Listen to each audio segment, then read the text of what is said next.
Right, and just like that, we are live.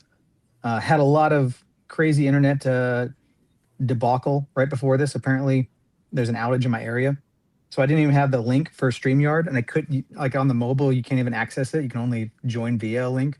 So I was trying to get uh, trying to get the link just to be able to start it.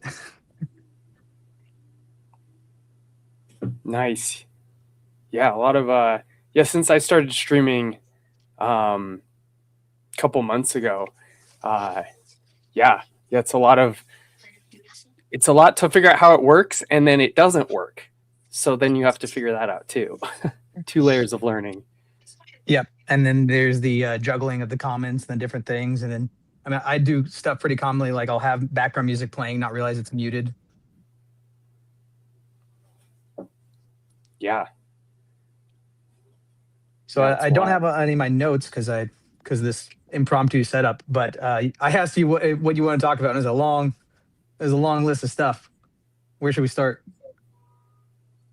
Jeez, yeah. Yeah, I don't know. I mean, I feel like it's I whatever yeah, whatever your I know you probably didn't read the like 20 different options I No, I sent. did. I didn't read the prayer. I was reading that when I realized 10 minutes before the show was supposed to start that the internet wasn't working. So I didn't read Yeah, I mean, I'd say the prayer article. whatever interests you, whatever stands out. I mean, maybe all those topics are relevant, but Yeah, I there's mean, everything they from definitely are. There's Venn diagrams and different spider web of connections. mm, I think the one that's probably the hottest is the Trump and Iran, and then right below that mhm, would be the Zionism. And I haven't been able to keep up with politics crazy closely the last like 6 months, so I see a lot of people have like shifted their perspective, um, and it doesn't really feel justified to me from somebody who hasn't been as plugged in as I was, let's say, a year and a half ago. Like mm. I've seen a lot of people take the black pill and say that Trump is full Zionist shill. He's owned by Netanyahu and all this stuff. And haven't heard an argument that convinces me. And how I would describe that is my example is last Iran, like the 10-day war or whatever it was. At the beginning of that, everyone said this is Benjamin Netanyahu forcing Trump's hand and or he's at its bidding. Um, this is an Israel war and he's just using America as a club. And I went, well, that could be true, but is there other possibilities that could also be a correct interpretation? Like, could Mm. this also be something that's in America's interest? And there's two correct interpretations that it's Israel's interest as well. Like JD Vance says, sometimes Israel's interests and America's interests will align, but sometimes they won't. When they align, you could very easily spin it as Trump and America are just bought out by Israel. Mm.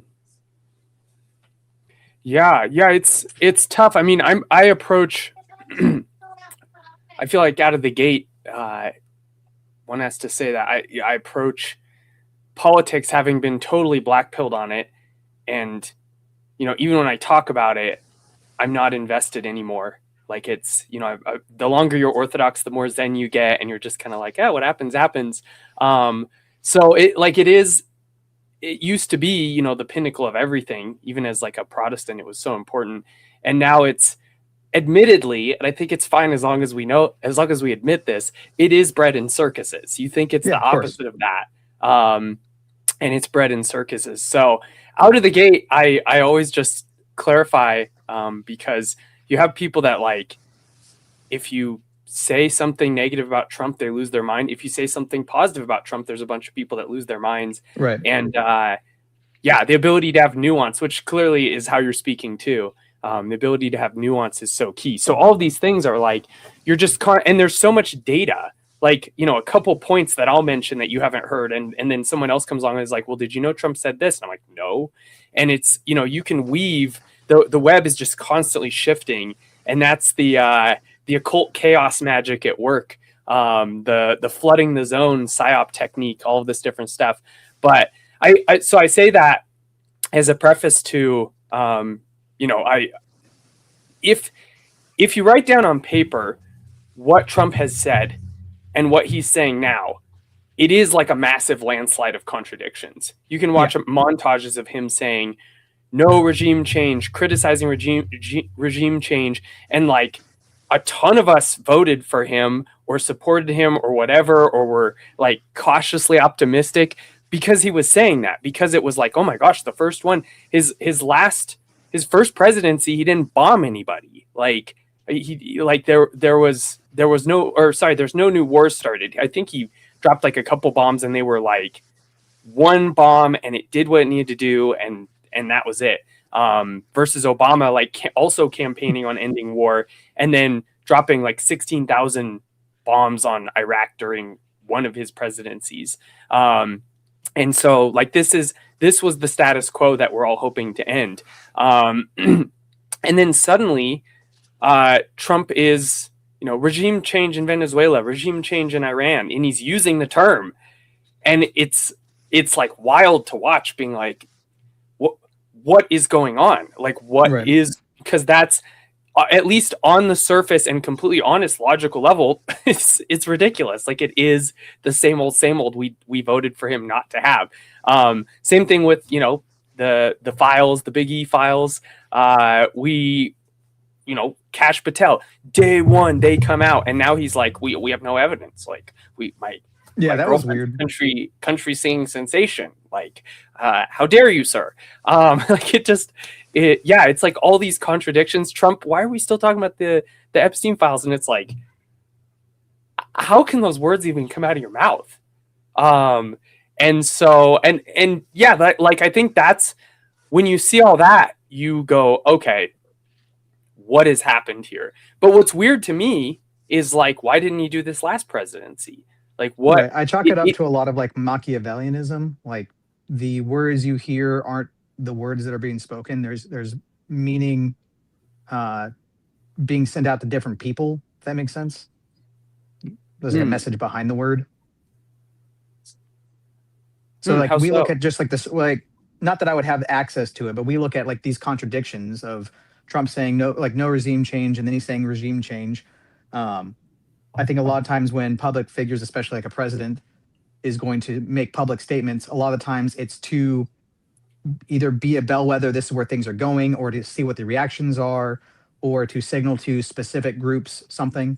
Like recently when he said that in 48 hours we're going to launch attacks on Iran, and then like a day later he does a Truth Social saying that the conversations with the country of Iran have been very productive. Like, the normal people are going to read that and think, oh, they've begun negotiations, but there's multiple possibilities of, if Iran is not actually having conversations with Trump, this is Trump sending them a message. If they have, it could be, more on its face, but there's also a possibility of it could be through proxies, like there's some intermediary that's trying to get negotiations between them. But if, let's say, the possibility of Trump is not having any negotiations with Iran, and the word conversation could mean a lot of things. It's not very specific. So that would be them putting them in a binary of, they have to either say we aren't having negotiations, we're not having conversations with America with Trump, or saying that they are. And it could actually it could be the thing that starts the negotiations, or it could show that Trump tried to be civil, he tried to use negotiations and hold out an olive branch, and it didn't work, and that paints them in a worse light. So there's more going on behind the statement that seems so simple of, we're having good conversations, right? Yeah, I think he definitely does that kind of 5D chess, and I think that that's totally possible. I think that the issue is like a simpler level than that, though. Like, when you said you wouldn't do these things and then you did these things, and you said you would do these things and you're not doing them, like that takes us, and that's how you flip a huge portion of America from this president that they loved and were hopeful for, people who would identify as MAGA, who are like 180 and are not into it anymore. Like, when you have that level of contradiction, and not only that, this is the one thing that's new, is that other presidents like didn't even double down as hard on like drain the swamp. Like, other presidents lied, and Trump campaigned on, we're tired of the lies, and then still did what they did. So it's right. Like weird connection, not that weird, but distant, even though makes sense. Like realizing, I should be a good Christian person, but then judging other people for not trying to be a good Christian. And like Christ says, like, you hypocrites, like you put these burdens on people and you don't even follow them. And there's that moment when you're reading the saints that you realize, like, it's bad enough to be a bad person, but then if you judge other people for being a bad person and you're bad, like you're claiming to know better, God will actually judge you harder. And so it's like, that's kind of like at least what is like factually happening is like, you can make this list of Trump's promises and then you can make the list of what he's doing and they're opposites. And then you add on top of that, the fact that he was pointing out that this happens with every president and now he's doing it. What I will say though, like that established, where I would, add my nuance is, and this is, of course, theoretical. Like I'm open to the fact that Trump might have been a sleazebag this whole time, but it is hard for me to really spin even that narrative with everything that's happened so far. But you have, I call it the golden pager situation. You have JFK trying to prevent Israel from getting nukes, and they killed him. And now that's not a conspiracy theory anymore. That's like documented. Those documents have leaked, and all the conspiracy theorists have been vindicated, and it doesn't, affect anything in any way, because that's the CIA day to day. Is 10 years later, you admit what you did, so that if anyone brings it up as proof, you can switch to gaslighting in the opposite way. Rather than you're a conspiracy theorist, you can go to, oh, everyone knows that though, like duh. But yeah, it's weird that it works. It's kind of terrifying. If we didn't have Christ, it would be very terrifying. But you have, Charlie Kirk aware of that, talking about it a bunch. You have Trump, very aware of that. If we know it, they know it. So if you oppose Israel, you get JFK'd. And you have Trump's presidency this term beginning with Netanyahu giving him a golden pager. Now, what's a pager? I can get a hold of you whenever I want. That's already audacious. But we know that this came right after the exploding pagers incident. Right, Lebanese pagers. Yeah, and that symbolizes I can blow you up anytime I want to. And of course it's that double meaning. I can blow you up anytime I want to. So you should be at my beck and call anytime I page you. And that's exactly what everyone is saying is happening too. The fact that Netanyahu did this very like blatant tongue-in-cheek gesture, and then that's what we see Trump doing a 180 on everything and going along in every way. I think it's reasonable for people to be doing a 180. Like, I think it would be unreasonable not to. However, I think it's also reasonable for us to have these theories that like maybe something else is going on. So part of what we're seeing right now is we're seeing Trump on the surface, factually, like I said, just in the simple, this is reality, doing all of this stuff that's like what we didn't want, what we didn't vote for, what he promised he wouldn't do, what Israel definitely wants consistently, etc. However, we're seeing a lot of strange details along with it. We're seeing Iran have somewhat weird successes. Now, maybe you get some military analyst and he can be like, oh, well, America doesn't know how to they don't know how to do drone warfare. I heard a guy talking about that, and that makes some sense to me. Like, we haven't prepared for drone warfare because there hasn't been like a lot of warfare going on. This is a new, like, Ukraine and Russia are pioneering how you fight wars with drones. Yeah, I mean, it's been a couple of years though. I feel like there would have been some intelligence gathering in preparation. Well, theoretically, yeah, but like our military, some of this was, I realized, was said to me by someone who was, I'm not sure how much I can share, but I think I can be vague about it. I was talking to someone who has connections, we'll just put it that way, and they were saying like there isn't training. They were talking to you on your golden pager. Yes, yeah, they were. Sending me like, if you flipped it upside down, it said boobs, like, just the numbers or whatever. But was it 58008? Yeah. Okay. Anyways, yeah, I got the call. Thaddeus got the call. Anyways, they were talking to me about how like there's not really training on this.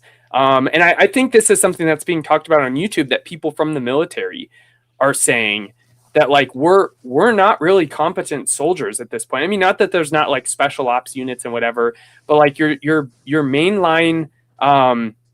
I wish I knew how to actually talk about this subject, like I knew what I was talking about. But your mainline like army guys and whatever, like they're not like deeply trained. They don't actually have much combat experience, etc.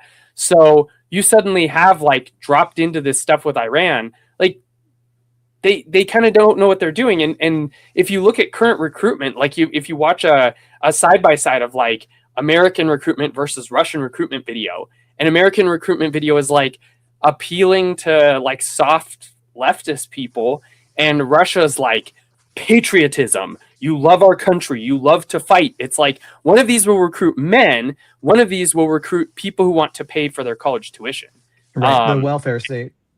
Yeah, and people who, yeah, they're not cut from military cloth. And that's like documented. Like there's people, doing TikTok videos, whatever, and being like, these are the guys I'm working with here in the army bases. They got their camouflage on, and like it's like blue-haired girls and whatever. And so like we're not quite prepared. You also have Trump. Some people are doing YouTube videos documenting the connections he has with the military, and that's like, that can go both two diametrically opposite ways, like totally concerning ways, and totally like people in the military who want to drain the swamp too. And so you'll see some of these figures. I forget all the details, but anyone who wants to can easily like look this up on YouTube. But you'll see figures from these certain military wings that are connected to Trump and friends with him, like standing behind him, like one of their like high-ranking soldiers and whatever, behind him while he's giving some of his main talks, State of the Union addresses, whatever. And so there's obviously, the one thing we can say for sure is there obviously stuff going on behind the scenes we don't see, like you were saying.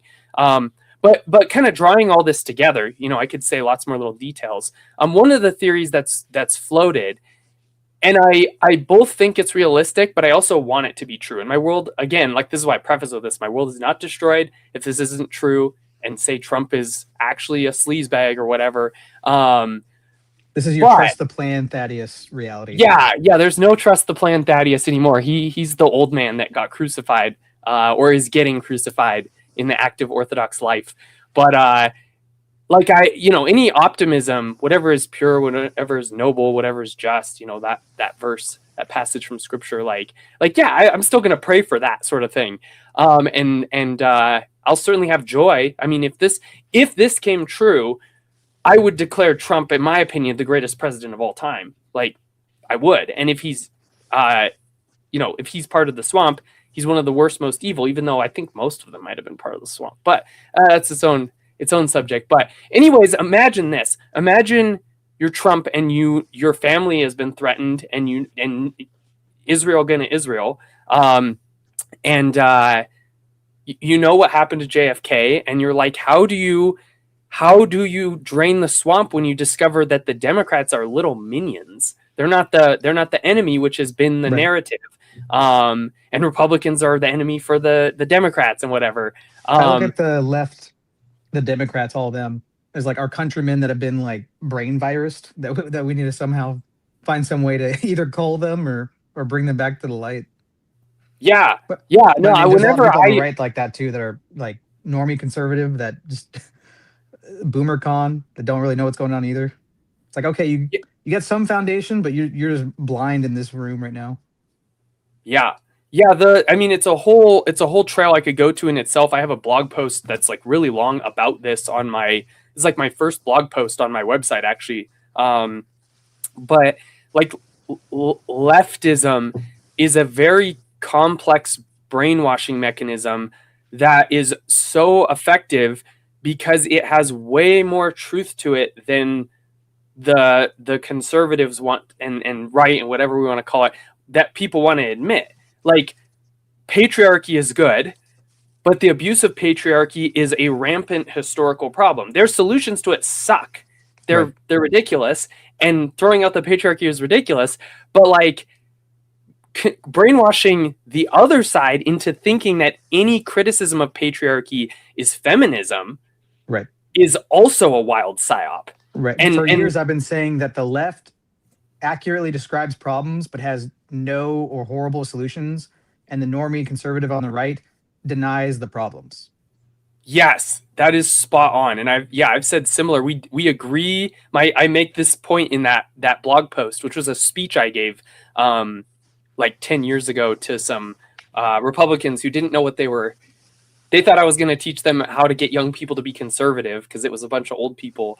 And I gave a speech on why no one is objective, and unless you admit that, you won't change anyone's mind.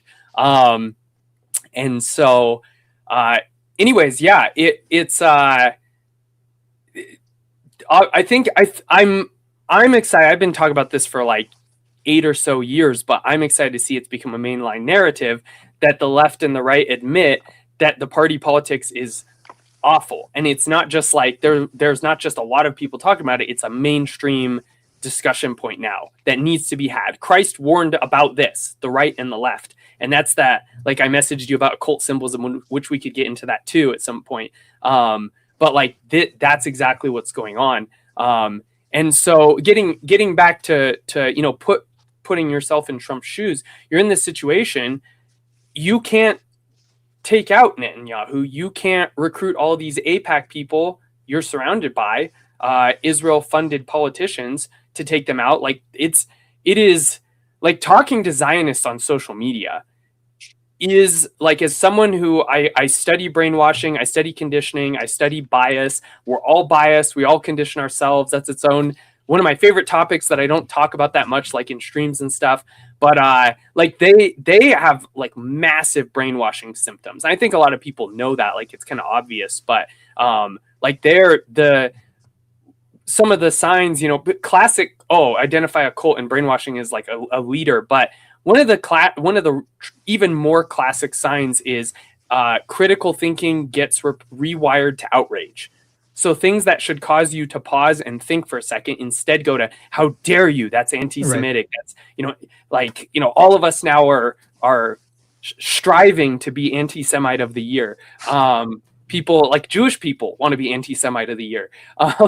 And so like that's just the status quo now. But yeah, there's all these symptoms, and it's like you're fighting a psyop brainwashed cult with massive political power. How do you fight that? And that's a fair question. I don't know what I would do if I got, where Trump is at, and you're like, if I say anything about Israel, I'm going to get JFK'd. Right. Well, that's me talking about the multiple possible realities, and some of them might have overlap. And like with the last Iran conflict taught me to, because I kind of got emotional in the beginning, because everybody was like, we're going to go to war, World War III, all this stuff.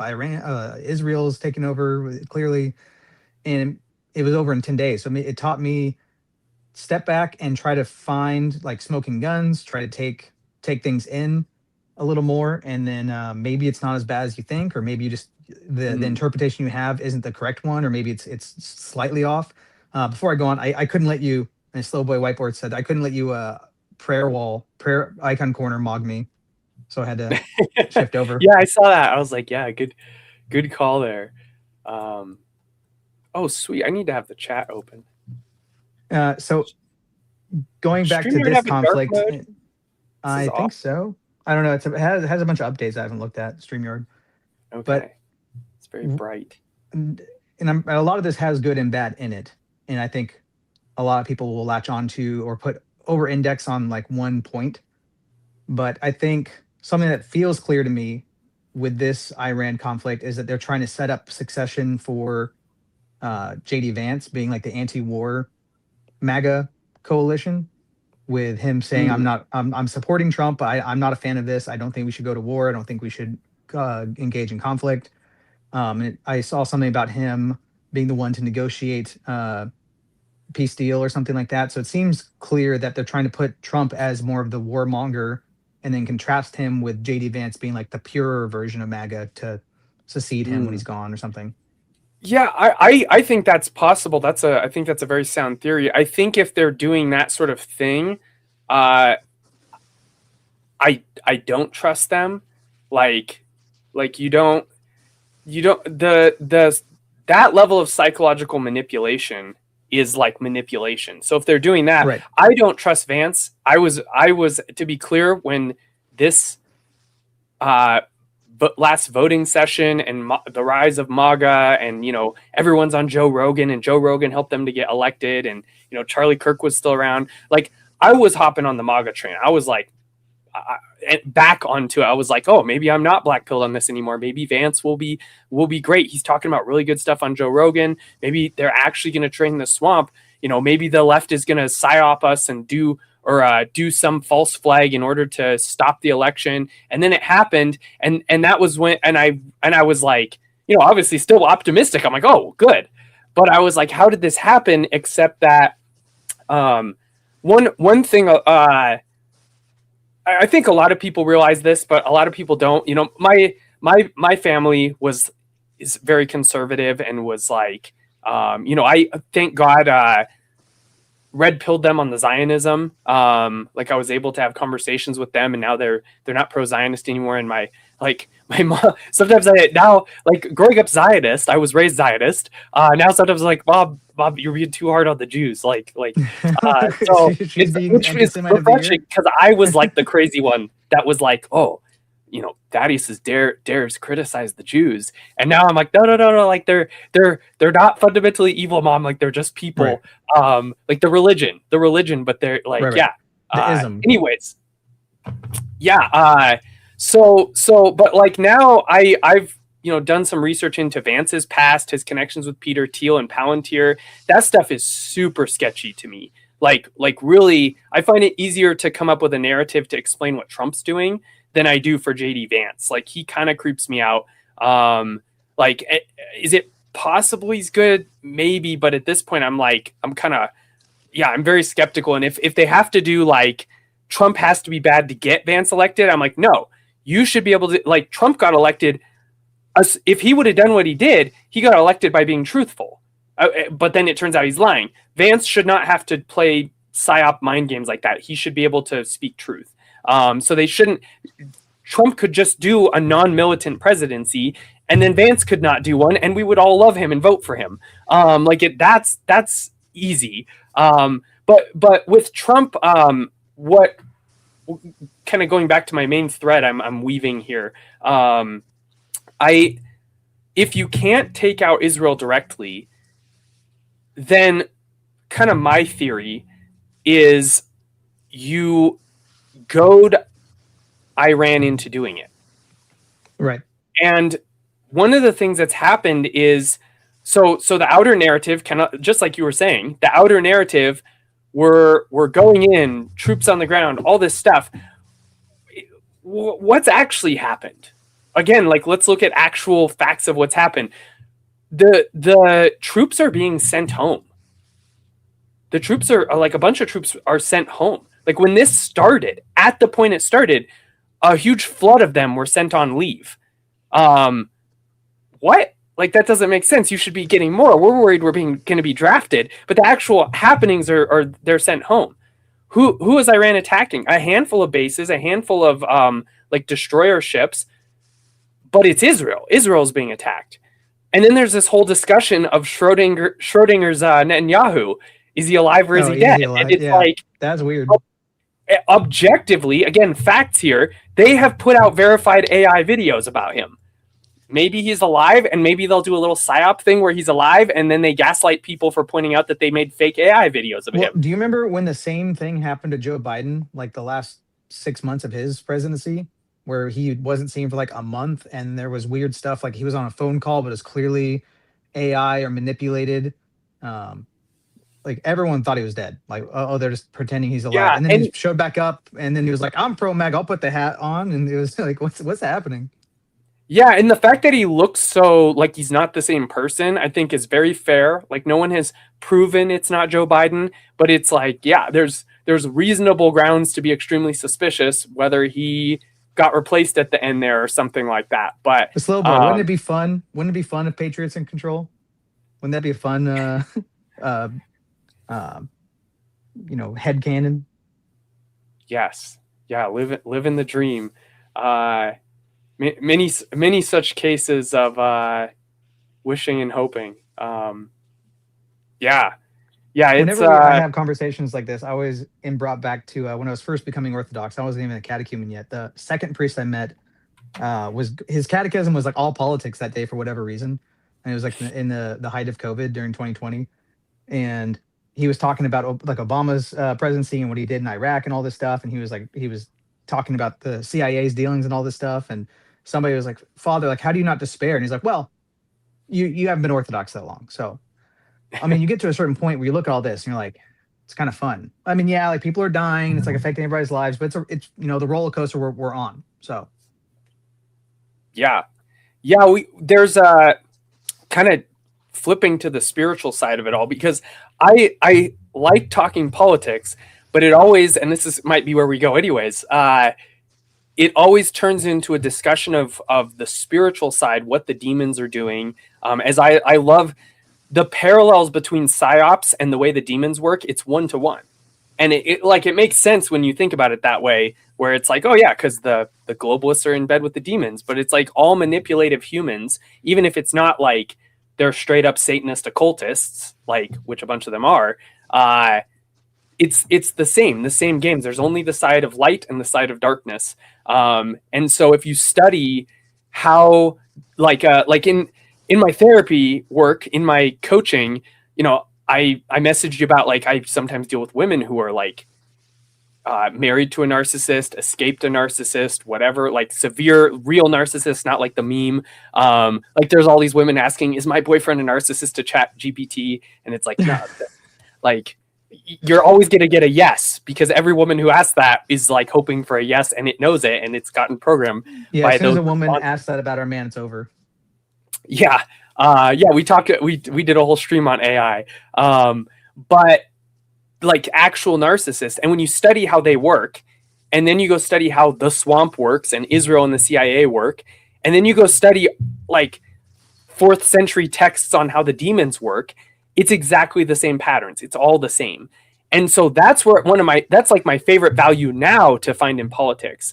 And then from there, you go to what are the solutions, and we're pointed back to the spiritual life. But also, one of the other lessons, if we're following this thread from like politics to what's gone wrong to how it goes right in Orthodoxy, politics also points to we don't realize that, coming as a former Protestant, my favorite way to criticize Protestantism, and like in a charitable way, is to call it malnourishing. Like it's charitable to them because they don't know that they're missing vitamins. They think it's kind of like, as a person with health issues, you think it's normal to be tired and depressed. And then you discover you are missing nutrients, or you have Lyme, like I have Lyme disease, all this stuff. And you're like, oh, I'm not a bad person because I have Lyme disease. I'm bad because, I eat too much, play too many video games, all these other sins. It also gives you the space to go like Father Josiah Trinum hammers this a lot in his catechism, that there are true and good things and beautiful things in your heterodoxy.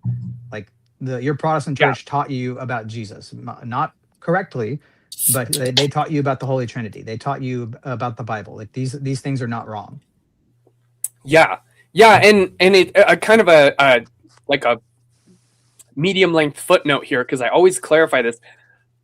Orthodoxy teaches fundamentally that all that exists is made by God, and it's good. And then evil, of course, as I think we all know, but like applying this, is always a twisting of good. It's actually very humiliating to evil that it can't come up with anything on its own. There was a saint who said, in God, everything is new, but in sin and in the devil's work, everything is just repeated and uncreative. And he said, I love this line. I wish I remember which saint it was, but he said, "'Tis a pity there's no new sins." It's like that's the nature of evil. It's just these cheap repetitive knockoffs, whereas in heaven we will learn infinitely. There'll be an infinite number of things to do. We will never get bored with God, with each other. Saint Demetrius Staniloae says being one of the attributes of being made in the image of God is that we're actually infinitely deep. There's no bottom. And this is really key. Like psychology says there's a bottom. And if there's a bottom, behaviorism is true. Like if there's a bottom to you, you could just learn those pieces, calculate them out, and you're predetermined, like a set of dominoes. We're infinitely deep, and God is infinitely deep. And I think even when you look at creation, it's also infinitely deep. Every particle we discover, we go, well, what's that made out of? And there's more. What's that made out of? There's more. What's that made out of? And we're just like looking for the next layer of particles, because consistently, scientifically, that's what we keep finding, is that everything's made out of something else. And it's like that actually aligns really well with a Christian worldview, that this was world is an infinite playground. It's going to be remade as the new earth, the scriptures say. But like this was intended to be an infinite playground for infinite humans in communion with their infinite God. But evil is all this cheap knockoff and stuff. And so going back to the main part of my footnote here, we have to realize that anything we encounter that is false is made out of pieces of truth. And it can't not be. If you say there's such a thing as like a pure lie or pure evil, you're actually saying that evil and lies are ex nihilo. You're saying there's another God out there, like a demiurge or something. Because I mean, the same thing when you have any kind of autonomous epistemology, like, oh, you don't need God for morality. Okay, you're saying morality is ex nihilo. You're saying that that morality is something outside of God's compass, that it is of itself. Yeah, even if you go all the way to like Satanism, whereas every other religion is secretly and deceptively trying to make you your own God, and fill you with pride to varying degrees, sometimes more open. Satanism is outright honest, where it's just like, no, like we're here to be our own God. Do well what thou wilt shall be the whole of the law. And even then, their attempt to be their own gods is the seed that God planted. Even then, they can't escape God. It's humiliating, actually. Like, they want to be gods because God made every human being to want to be God. Their flaw, their perversion is trying to do it without God. But they still can't escape that nihilism, make your own meaning, is not real. You can't. You just make it out of your existing desires that God gave you. I want connection. I want joy. So I look to pornography and pleasure, all these cheap knockoffs. They can't actually make their own meaning. They can just rip off the stuff that God planted in them. So what this means practically, going back to kind of our main point, is that when you encounter falsehood, the more you know the truth, the more you know Christ, the more you should be able to find truth in anything. The more you should be able to do what Paul does in Acts 17 at the Areopagus. He looks at all these pagan god statues, which are demons, and he sees one that says to the unknown God, and he goes, oh, let me tell you about that guy. Like, we should be able to do that theoretically with anything. Now, whether God calls us to, that's its own thing. Like, maybe if I go towards Buddhism, I'm going to be tempted by it. So it doesn't mean in practice we should do that. But if I look at someone or a false worldview and I can't understand why they believe, if I can't understand why feminists are feminists, if I can't understand, I'm always the problem. 100% of the time, I'm the problem. It doesn't mean I have to go be invested in learning about every cause, like practically. But at least when I recognize, like, I have no idea why that person would ever believe something like that. That's actually always a sign that I'm not attuned to Christ. Because when the saint is attuned to Christ so perfectly, they look at anyone and they see the beauty there, they see the good, and then from that place, they see what's foreign, contrasting it to Christ, not being like, well, this is an error and that's the rules, and so you shouldn't do that. No, they're looking at the beauty. Metropolitan Anthony Bloom said that Christ, every person he met, he looked for the beauty in them and he lived to call out that beauty. And then from that context, you might say, go and sin no more, you brood of vipers. You might even be angry, but it's always from love and beauty first. And so, yeah, if we are actually living orthodoxy in the Orthodox phronema, we're like I've learned, I'm so thankful to my parents for introducing me to Christ. Back when they were, still didn't like orthodoxy. Now they like it. They're Protestant, but they like orthodoxy. But like, many priests now are saying this. You should be thankful to Protestantism that God used it, and like your pious mom and these pious pastors to teach you to seek Christ. Because how'd you end up Orthodox? Because they taught you that. So it should always be beauty first, and then criticism second. Criticism, there's no orthodoxy without criticism. There's no orthodoxy without technical judgment, not judgment, the sin of condemnation. We have to distinct that word has two meanings. Judgment, looking down on someone, absolute sin, the worst sin will send you to hell.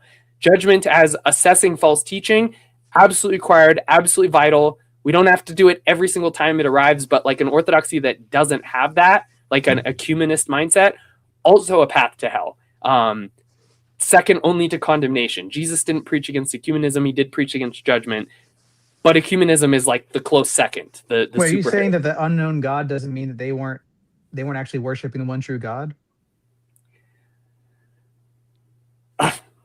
I think my answer is, I don't know. I think each person's different. I think each person, I think some of those people, when they get to the last judgment, they're going to see Christ and they're going to go, this was the truth and love that I was looking to in my heart. And I didn't know it was Christ, but it was it was the good icon in the heart is truth, love, and humility. That's I could give a whole 30-minute talk on that. But truth, love, and humility, every human heart is convicted of those things, and God will judge everyone by if they followed them. The Christian is the person who heard the gospel and went, that sounds like the Tao. Like the Taoist hears the gospel and goes, that sounds like the Tao. Like that sounds like the truth, the way, the love, like that I was looking towards in my heart that made me follow Taoism, made me follow Buddhism, made me follow this, whatever is the principled group of our culture. Saint Nikolai Velimirovich talks about this. These figures, even though we rightly condemn these religions and criticize them, he talks about how these are also, by God's providence, prophets that prepared these societies to love virtue, so that when the gospel came, they recognized that this was the much higher and fullness of what they were longing for. So everyone will be judged by that according to orthodoxy. But if a person really is following that, when the gospel comes, there's a very, very, very high chance, with little bits of nuance, that that the sheep are gonna know his voice. They're gonna go, this was the guy. And so could some of those statue worshipers be that? I think some of them were. And then other ones, God willing, maybe that was the point where they changed. Maybe they were self-worshipers, but when they realized there might be a most high God, maybe in that, like some people, it's the moment they hear the gospel that they become convicted. And there's many stories of that too. And then there's, some who are hard-hearted. But, it's not our place to judge who those are specifically, but absolutely to declare that exists. And that many times it's just me. Like I'm that guy. The logos spermaticos, the truth being in like a seed in all these different religions and different perspectives. Yes, it is exactly the logos spermaticos. It makes me think how astounding it is that the Jews were so prepared for the Messiah and then rejected him. Like more than the pagans, more than the Hindus or whoever that has, these little inklings, is the unknown God that they just kind of put in there as a placeholder. Like they knew, they had all these prophecies. Like it was very clear that Jesus Christ is the Messiah, and they still rejected him. Yeah. It was all there for them to connect the pieces, to be like, oh my gosh, this is what's described in the book of Jonah. Oh my gosh, this is described what's described in Joseph. Oh my gosh, the bronze serpent on the stick, that's what he's being crucified on, that shape, like it was all, Moses with his arms outstretched. Like it was all there enough that anyone who wanted to find it could find it. But also the scriptures say it was veiled enough that if people don't want God, they had the room to pick the path that they want. And we see that teaching in Orthodoxy all the time. Just as much as it's God's judgment, it's also we judge ourselves. C.S. Lewis, studying the church fathers, rightly said in his own words that the gates of hell are locked from the inside. That is a very orthodox idea. But we also teach that it's God judging. So it is a both and, because it is truth. Truth is the judgment. The saints say that when we get to the last judgment, no one will dispute with God. Now, of course, Christ gives the parable of the rich man and Lazarus, where the rich man does dispute. But the saints say that's a teaching, that's a parable and a teaching. But like in a literal sense, the truth will be so pervasive, so in all and filling all, no one will dispute it. It will just be, it's like, yeah, I pick, like, I'm going to hell because that is what I picked. Like, Right. It'll be like I the first this. self-evident truth. Yeah, self-evident in like the penultimate way. Like the yes, nothing has ever been more self-evident. So there's no like, we live in a world where there's always room for doubt. There's always a margin of error, as I like to say. This is something that the West doesn't like. They want things to be proven. In reality, for being literal, proof doesn't exist. This is, some people are like, yeah, that, I totally get what he's saying. And other people are like, what? Like, no, we have proof. And it's like, no matter what you think makes sense, your mind is fallible. You can never escape that. Right.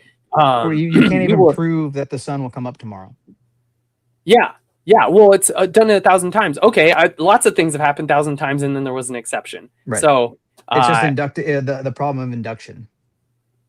Yeah, that's like all of science. People love like science and think it's like certainty, but definitionally, science can only give you greater and greater likelihood.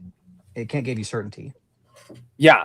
This is a problem of the fallen world, and we don't want to face it. And people who can't admit this actually have a tendency towards being brainwashed and joining cults, because cults generally offer a tautology, a weaved narrative that makes everything make sense. And then maybe you have like one of the chosen apostles of this little cult leave, and that hurts the narrative the leader has woven, and all the members are like, oh no, I'm experiencing cognitive dissonance and it's uncomfortable. And the leader goes, oh, well, and then he weaves some narrative. Maybe he appeals to like the story of Judas, and he's like, there's always going to be a Judas. And then all the people are like, oh, relief. Like, the narrative is no longer broken, and it no longer hurts my brain anymore, because the cognitive dissonance lights the brain up like torture. Because meaning is just as important as our physical existence. And we, in the Western world, we think that we're evolutionary. So we've been influenced by that. So we think that the highest danger is to lose our physical body. And orthodoxy and now psychology say like, no, that's actually not. Funny enough, it's woven in that, like, if our meaning machine is challenged, we break, just like if you like hold a gun to somebody's head and they're suddenly like compliant. So like, controlling people by weaving narratives of meaning is the 101 of brainwashing. But the demons are doing this too. And so, kind of going all the way back to when I was talking about malnourishing, I accidentally just segued back into it. We don't realize that without orthodoxy and without the spiritual life, there's always a void. We're always malnourished. And like I said, we don't realize that it's happening until we're nourished. It's not until orthodoxy provides a layer of meaning. And meaning is tied to experience. It's not just in your head. Like, oh, I have an explanation. We just settle for that because we've never known anything more nourishing than that. I think Big Mac is really like, oh, this is such a good burger, until I go try like a 5-star, Angus burger with the brioche bun, like all this stuff, and you're like, oh my gosh. And there's some dude with like beard oil dripping down handing it to you. Yeah, the oil from the homemade mayo, like, separating because it's no preservatives, and what you thought was like the most incredible burger was actually like you were mistaking addictive chemicals that send high pleasure signals to the brain for being delicious, which is its own conversation. I didn't realize as a Protestant there's a difference between beauty and pleasure. I just was like, oh, if something is really pleasurable, I say it's beautiful and I like it. Our icons are beautiful. They're not pleasurable.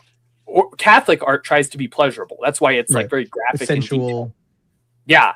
So anyways, and that's like a whole 2-hour podcast on Catholic art and the noose. You can go to my channel if you want to watch stuff about that. But so back to politics though, we have to realize, and part of the escape, like what your priest was talking about early on in your journey, is like, we don't realize that passions and idols are a normal part of our function as Protestants. Not because Protestants are bad people, like the opposite. They're victims, like really victims. They don't know what they've lost. It's the blind leading the blind. But once you find the pearl of great price, you're willing to sell everything, like Christ says. And so the longer we're in orthodoxy, it's the first time we've ever had nourishment. We didn't realize we were holding our breath this whole time till we got our first breath of air. And now we're like, I would never go back under the water. And Right. Protestants are like, Yeah. you really How could like I? that? You really like, kissing the pictures, and you have to go to church a lot, or should go to church a lot. I don't know that I do, but There's this one author I don't really like that much, but he had a book series, and the premise is that he took the start of the book is as if Sauron wins at the end of Lord of the Rings, and now you're experiencing that world like 300 years later, and he mm, has erased the history, and he's essentially like cowed humanity so much to where they don't know what they've lost, and they don't even know that they should want differently. So everybody's just kind of going through this this evil darkened world that's like they're surviving and it's going on well enough, but they don't even know that they could or should have the will to try to fight back. And that's would you say that's a good wow. parallel between Protestantism? Like they don't even know that they've missed the pearl of great price. They don't even know they should be looking for it. Yeah. Yeah. Nature, something really important in this vein is nature abhors a vacuum. And I like to explain it, and a lot. I think this is one of the most helpful explanations I have when I'm talking to Protestants, or anybody. I mean, they might say, "What's the difference between Orthodoxy and Protestantism, or whatever?" And they're not Christian at all, or Catholicism. It, when so, if someone makes a car, someone invents the car, you know, Henry Ford or whoever, just for an allegory, anybody invents the car, and that means that they know what it needs. They design this tank for wiper fluid, this tank for gasoline, this tank for this. This is how you operate stuff, what all the levers do. Now, if you come upon a car, you don't know what a car is, maybe you can mess around with it and you figure out you can open the doors.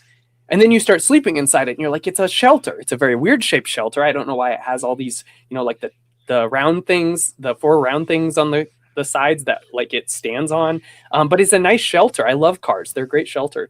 And then you meet the guy who invented the car, or maybe let's say you find the manual for the car. Oh my gosh, you're going to learn how a lot of stuff works. It's like the scriptures. Like the scriptures are very important. Like you're going to learn a lot of stuff about that car you didn't know. Oh my gosh, it's like supposed to drive. But then you meet the guy who invented the car, and he tells you like, yeah, you know why I made this thing? Because my family one time was like, my mom was dying and she had to go to the hospital and we couldn't get her there in time and the horses were sick or something, like even more Give it a so is the telos. car beautiful knowing its creator. And that's Right. what we have in Orthodoxy. We don't just have some instruction manual. We have a depth of friendship with Christ that we know that level of what the car is. But the car in this example is us. We're the car. God made the car at the beginning.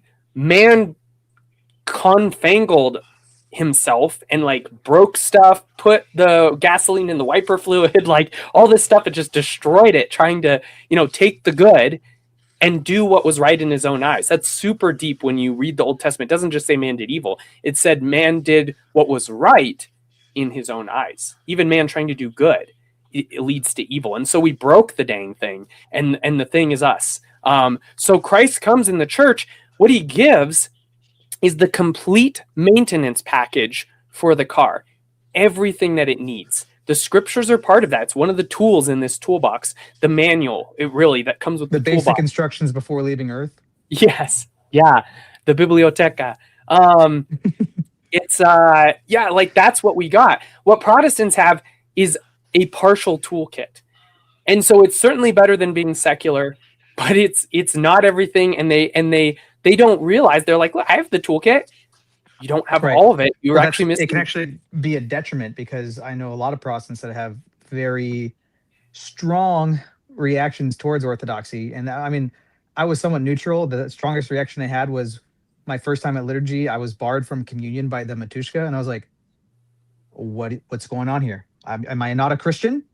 And that was kind of what made me Mm, violently rail against it. I'm very thankful for these boundaries, and that's why I think that you can't be lenient on ecumenism. And it's I think telling somebody that what you have in your Protestantism or Catholicism, like there are truths there that like you have part of the instructions, you have part of the tool belt, but you're missing. You only got one nut in your set that's supposed to have 20 or whatever. While also being two. firm, like It's usually Yeah, 2. you've only got 2 nuts, so you should have 12.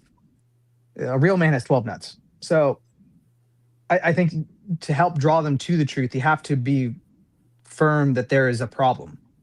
That you can speak it in love, or you can speak it in, because I know a lot of Orthodox people, I mean, that kind of lean towards the doomer side and like really disparaging comments against Protestants. And you see that in like the comments all the time. Like whenever I see like Babylon B make anything about Orthodoxy, I'm like, here before all the angry Orthodox comments. And it's like not even like this like Yeah. mean about Orthodoxy, it just mentions Orthodoxy. Get the name of Christ Church out of your mouth.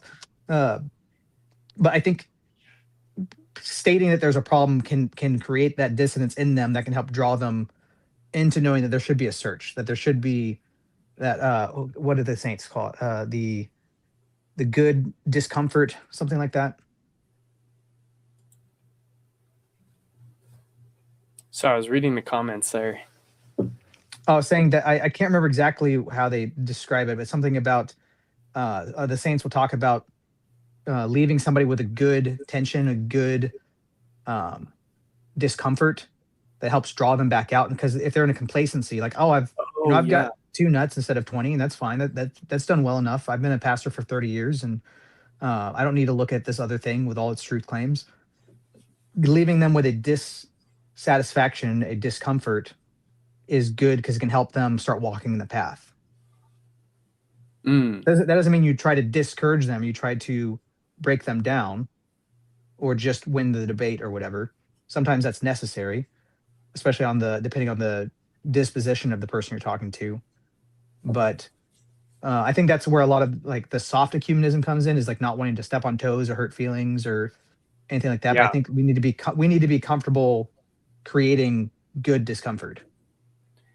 Yeah. Yeah, it's, I think, a really, really key Orthodox principle. And I mean, you'll learn this principle if you study like addictions therapy. But it's even more primal and fundamental, and I've already touched on it in a way.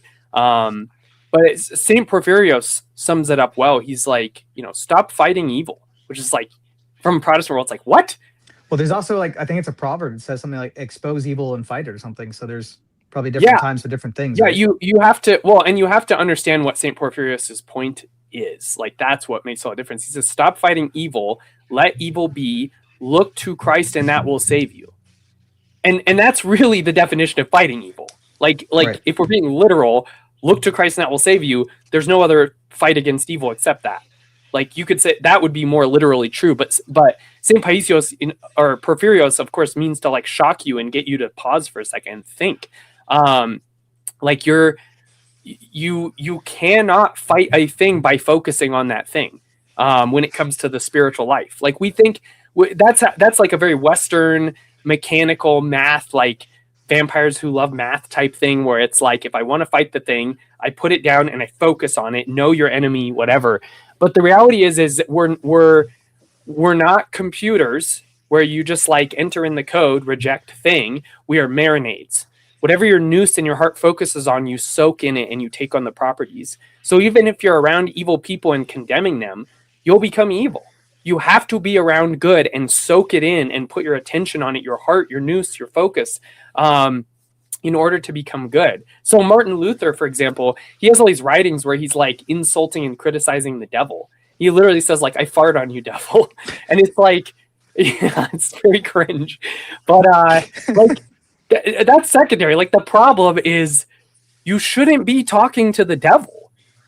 Like, almost at all. We Orthodox have, like, the closest we get to that is we have the practice of rebuttal, where if a negative thought comes and says something to us, we do talk to the thought only so that we can disengage in it. Like, for example, I always give this example. If a thought says I'm a loser, my response fighting that thought is, well, yes, I'm a loser, but God's glorified in weakness, so I just have a lot of potential. I don't say that because I want to hang out with the demon or talk to him. I say that for the opposite reason. To be like, no, I don't need to listen to you. There's a very good response. Now go back to Christ. Glory to God that you use weak people like me, Lord. Like, that's the goal, is to focus on Christ. And that's like every layer of everything is solved by communion with Christ.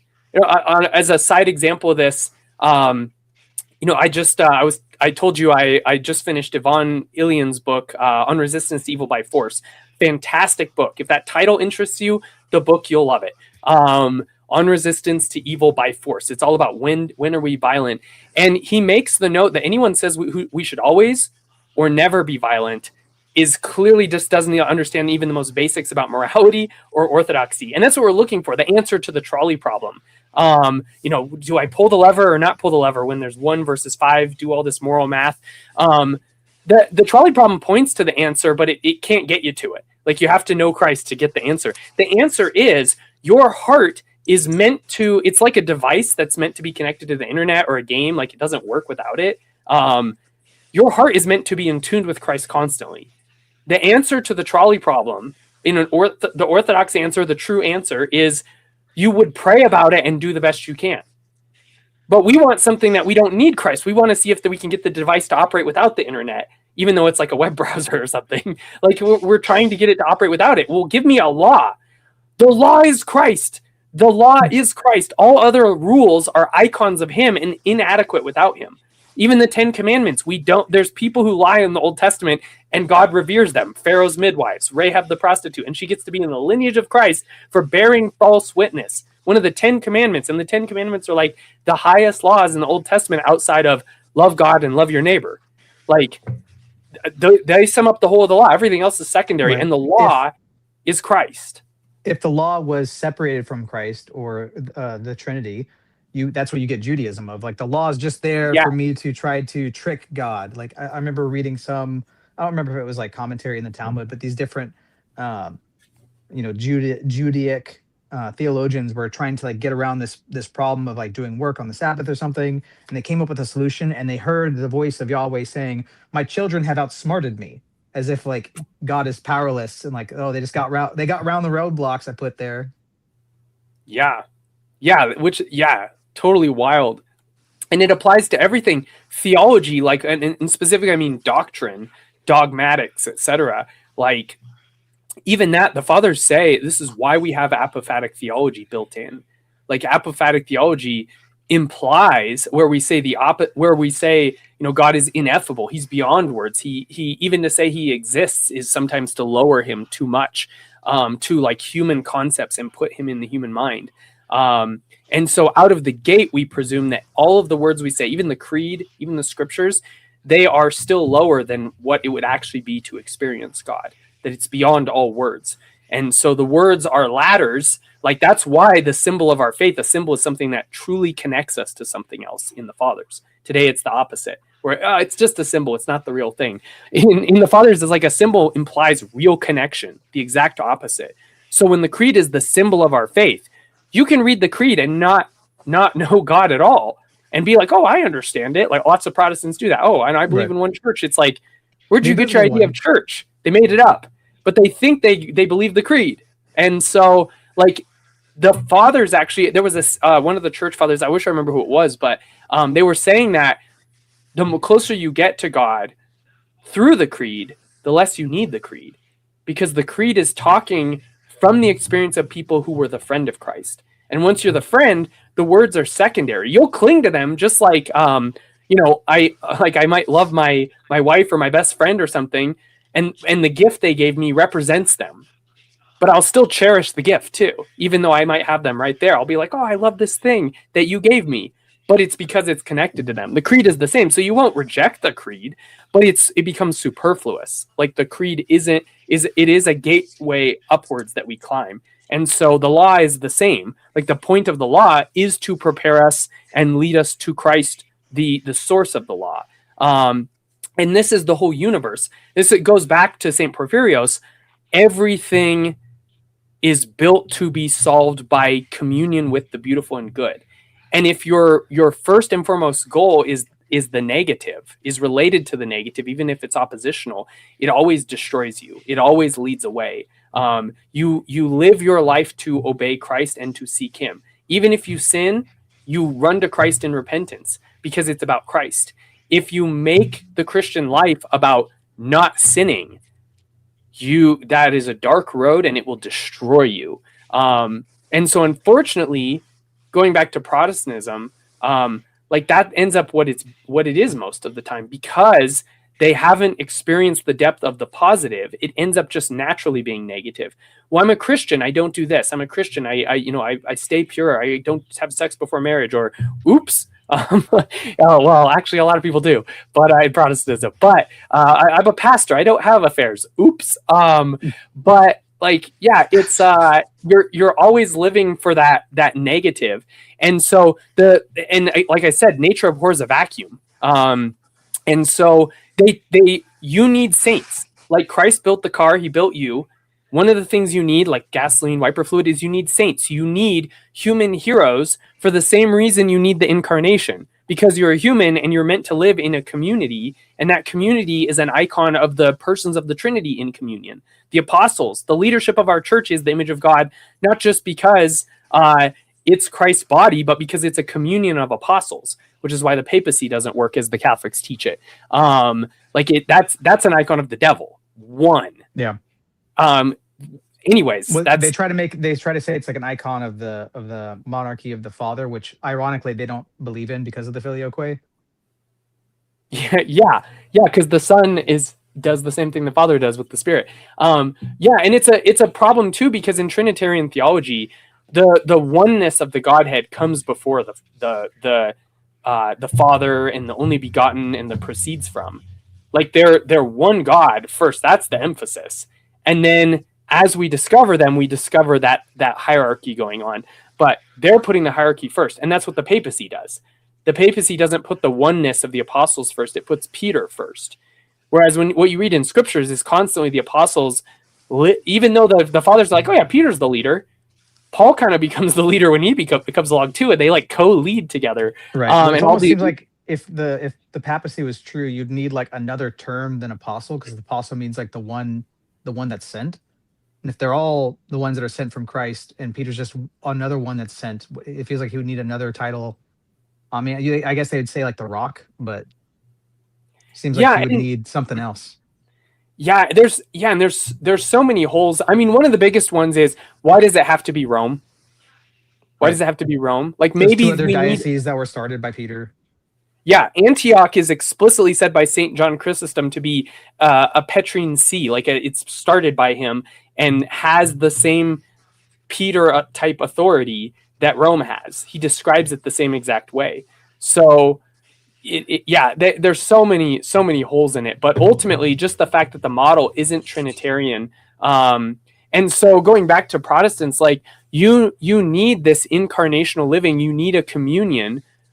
Because first of all, you needed Christ to come in human format to be in a friendship with us. Friendship is the highest. Friendship and love in friendship, all this like human relationship stuff. This is the highest form of human knowledge, not data. It's to be friends with knowledge. And that's why God had to come in human format, because that's the deepest that we can know anyone or anything. And then he became friends with the apostles. The friendship with them is above his like doctrinal teaching, above his parables, above scriptures, like above everything, is the fact that he was friends with them. That's how they followed him. He showed up, he's like, follow me. There was something that they experienced that otherwise looked crazy, where they're just like, oh, we're gonna follow this guy. It's because some kind of relational knowledge beyond any other kind of, like, he didn't give them an argument, he didn't any of that stuff. That was the highest knowledge of God. And then they connected to other people discipled by Christ, the myrrh-bearing women, etc., the 70, and that personal knowledge spreading from Christ through them is why the body of the church is like something that Orthodoxy and all of Christian history never compromised on until, like Protestantism, modern ecumenism, because that's the kind of knowledge. But Protestants have never, if they've never communed with the church, they don't even know that knowledge is there. Like I don't think God will judge them for it. They might judge them for other things, but like all of us, but like they just don't even know that that's a thing. But for us, as that is filled, and that's what we live towards, that's when we just naturally don't need politics anymore. My example with the saints being, we need those saints because we, as part of the church, if you deny that you need it, nature abhors a vacuum. If you deny that you need it, you just end up replacing it with something else. If you deny that you need some nourishment, you still are hungry and you're still going to stuff something in your face. So what do the Protestants have? What do the specifically mainline evangelicals? Well, what happens is there's a void. And what's the personality usually? Well, and specifically, our society loves celebrities, politicians, and celebrities. So the Protestants, even though they're like, oh, we don't have saints, like that's some Catholic stuff, they still end up having them. They just end up being celebrity pastors, literal celebrities, and politicians who are on brand for them. So I always give Tim Tebow, he's a football player and he talks about Christ. Like for them, that is functionally a saint for them. They might not call it that, but like that's what our saints are for us. There's another dynamic there that I always, even like as a teenage Protestant, is like if me growing up in the Protestant church, if I did something, if I sinned and it was like made known, I would be looked down like really harshly on. Being part of the community. But if there's like some celebrity, like let's say Kanye, and he's like done all these crazy things and like he curses and he lavishes himself with decadence and pleasure and all this, but he comes out and says he believes in God, like even just, or maybe not even Jesus, he just like says something generic like that, like everybody be like clapping and like, oh my gosh, he's like look at him, like the little nugget of this person who's like publicly a sinner. If they have that little nugget, they would be over the moon for him, like, oh my gosh, he's going to be one of our guys. But the reverse of you trying your hardest and then failing would be looked down like really harshly. Yeah. It's very inconsistent. Whereas orthodoxy's reverence for the struggle, better a person who falls to sin and repents than someone who doesn't fall, but is a Pharisee about it. Like that's like one goes to hell and one goes to heaven. It's like you couldn't be more opposite, even though there's like the breaking of the rules, like we were talking about earlier. It's the seeking of Christ. The saints in Orthodoxy say over and over is the purpose. But again, if they don't have, like, Protestants will talk like this. Some evangelicals will be like, it's all about relationship. And I'm like, yes, God bless you. That is the truth. However, what you're doing is actually antithetical to that. If you reject saints, you're actually anti-relational. If you say that talking to them competes with God's love, you're talking about love. I don't think you actually think of it this way, but you're talking like love, like the devil thinks about love. The devil thinks love is a zero-sum game. The love of the Trinity is, St. Demetrius Staniloae says, each member of the Trinity loves the other two, each one. The Spirit loves the Father as if he's the only person in the whole universe. And he also loves the Son like he's the only person. And all three of these members love each of us like we're the only person. And we practice this love in the mystery of marriage. We pick one person to be biased towards. Like if like any good marriage counselor it doesn't, like, the judicial fairness part of me doesn't like this, but the theologian that gets it now is like, oh, absolutely, it cannot be any other way. If your spouse and someone else are in a fight, you majority of the time take your spouse's side. Isn't that unfair? Isn't that unjust? What if my spouse is wrong? It's even secular therapists will tell you this, and they don't know why. It's because you're practicing that love. I'm broken and don't have that love, so I have to practice it in a sacrament, in one of the orders that God has ordained. I practice it so that when I go to the next life, there's no longer marriage, nor will anyone be given in marriage, as Christ says, because the love we have is even deeper. It's a deeper love, but marriage is the highest mystery of entrance into that outside of monasticism. And we still live like that with a spiritual father. If you're a monastic, you just live that way with your spiritual father. You live that way of like total obedience, living for him and doing what he says. Because if you can love a broken spouse or a broken spiritual father like that, most certainly you can easily obey and love the perfect God who doesn't wrong you in any way. And so again, it's well thought of as practice. But like that's what we're moving towards and entering into. And the Protestant has no idea, like genuinely, they have no idea because they've never tasted the real life-giving body and blood. And I don't just mean the Eucharist. I mean that symbolically as literally, but also as a symbol for everything else in the whole life of the church. And so, yeah, like people are always compensating for that and going like mega full circle here all the way back to the beginning. This is why you'll find it it is natural for everyone outside the church, and we still struggle with this in the church, but we're equipped to slowly make progress on it. You see all these people drop politics, or at least being obsessed with it. Some people drop it entirely. God bless them. I wish I had that level of wisdom and strength. But like they drop the idolatry of it. They drop the hope of it. If you're black-pilled by politics, you're still putting your hope in it. That's always the black pill is always a symptom of putting your hope in something other than Christ. But you can't cure the black pill outside of orthodoxy, because having your hope in Christ is not just up here. It's, it comes through here, and it comes through here. First, it comes through hearing, comes through the Eucharist and the sacraments, and it happens in here. It happens in the temple. But Christ has to literally enter into the temple. He's not an idea. It's not like giving him compliments and then he's like, oh, you agreed to the penal substitutionary atonement legal deal. I guess I can help you now. That God would just like give you a handshake. Yeah. Sign on the dotted line that you accept this, this free gift. Whatever. It's like, no, God is real. It's almost like that God would be Satan, because Satan's always trying to get you to sign deals, right? Oh yeah. There's many ways in which the literal PSA God is a demon. And PSA bros, I apologize. I don't want you to cope and seethe, but we're will. trying to give you a good discomfort. Yeah. The thing is God is love, the scriptures say, and love keeps no record of wrong. And this syllogism is entirely consistent with like the theology of the fathers. One of the problems they have is that they'll suddenly start quoting all these things about God's justice, and he has to satisfy his justice. And it's like, they don't realize that like there's different definitions of justice, and they're using one that's their personal and cultural definition of justice. Right. And then, their proof texts prove it. And it's like, no, that's not the Old Testament definition of justice, which helps orphans and widows. That's not the Father's definition of justice. Anyways, God is love, and love keeps no record of wrong. Whereas the devil is called the accuser. Accusers love keeping records of wrong. So like the father of the prodigal son, who is absolutely an image of God and teaches us about his character, keeps no record of wrong. The son, remember, is anyone who sins against parable. What was that? Where would PSA fit into that parable?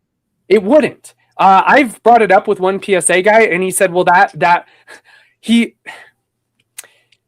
literally said, I don't think that they would all say this. I don't think they're not going to bite the bullet always. Lord have mercy. It's so dumb. I hate to drop the D word, but it's so dumb. He said that parable is not meant to teach us theology. You're not supposed to get theology from that parable. And I was like, so it's just there for entertainment? Or... Well, I would guess that his claim would be, I don't think he'd thought it out. That was clearly an off the cuff, post hoc argument, like not something I believe, but something I generated. As I call it, the inner lawyer. The inner lawyer can just generate responses in order to continue justifying and avoid cognitive dissonance. That was an inner lawyer response. It wasn't intellectually thought through or vetted at all. But I think the road that he kind of went down as fast as he went down it was that it's like a moral teaching. It's like a good moral teaching. Well, God tells us to do that. Like I always say, we could go off on PSA, really deep dive, but I always say if God tells us to forgive without payment, and the very essence of his character is to not forgive without payment, or he's not just, he's a hypocrite. He calls us to injustice if he tells us to forgive when he doesn't, without payment when he doesn't. Like there's so many layers of problems. What is not assumed is not saved. So if we're not supposed to be like him in that way, that part of us is not saved. It's actually a bad part of us that's supposed to be cast into the fire. Sin is not assumed, and it's not saved. So and then we're not going to participate in his justice in heaven, because we were called to a standard that by PSA standards is unjust. But all of this is solved, like all of the penal literalists, because it is atonement. It is at one ment in a literal way. It is substitution. He is literally taking on things that we experience, and it is reduced for us in some way. It's just not legal. The issue is the P word, penal. They say they insist the substitution and atonement are literal, but they use penal as they literalize penal, and then it's the lens for those other two words, and it corrupts the whole thing. The penal is figurative. It is figurative language, just like the ransom. Saint Gregory, the theologian, explicitly in his second Paschal oration says, if you take the ransom literally, you get heresy. God demands no ransom from us. He's not holding us hostage. The devil does not hold us hostage. He doesn't have that kind of power. This is what St. Gregory himself says. And the penal is exactly the same. Completely orthodox language, but if you take it literally, you get heresy, and you have to condemn the father of the prodigal son for being unjust. You have to condemn every man who obeys Christ for giving without payment as being an unjust man. You run into a huge problem when you suggest that it is in any way, anything that's God's character should make the world work better when it's replicated. So if God's justice allows for innocent and guilty people to be swapped out, that should be a regular part of any Christian justice society. Like if you understand like basic incarnational theology. So if you go to a courtroom and there is a serial killer who killed, 13 girls, and their families are there, and they have prayed to God for this day that they would catch him, convict him, and either give him life or the death penalty. And it all goes through, and he's finally convicted, and an innocent man comes in and says, out of Christian love, I'm going to take his place and go in the electric chair, and he will go free. Do any of those family, it makes me a little angry, thinking about, you're going to logically imply that those families, if they're Christian, should thank God that the image of God's perfect mercy was just on display. They feel like they got justice, right? Hell no. No, there's no justice there. That is not justice. That is evil. Innocent people being swapped out, even if they volunteer for the guilty and the guilty going free, is not justice. It is not fulfill even retributive justice. God's justice is above retribution, but even if it was retributive justice, that doesn't fulfill retributive justice. The person who did the crime does the time. There's no other retributive justice. And we know that on earth, but then suddenly our theology, we have this made up system where that works all right with Christ. No, that's not retributive justice. But God's justice, this is all solved, as I was saying a minute ago, when you realize that justice is to make things right, not to create this math system of bad things and suffering for them, or punishments for them, or death, or whatever. That's not retributive justice, or that's not the depths of justice. Justice is to make things right. A just man helps orphan and widows because that is right, because that is beautiful. That is what God's heart would do.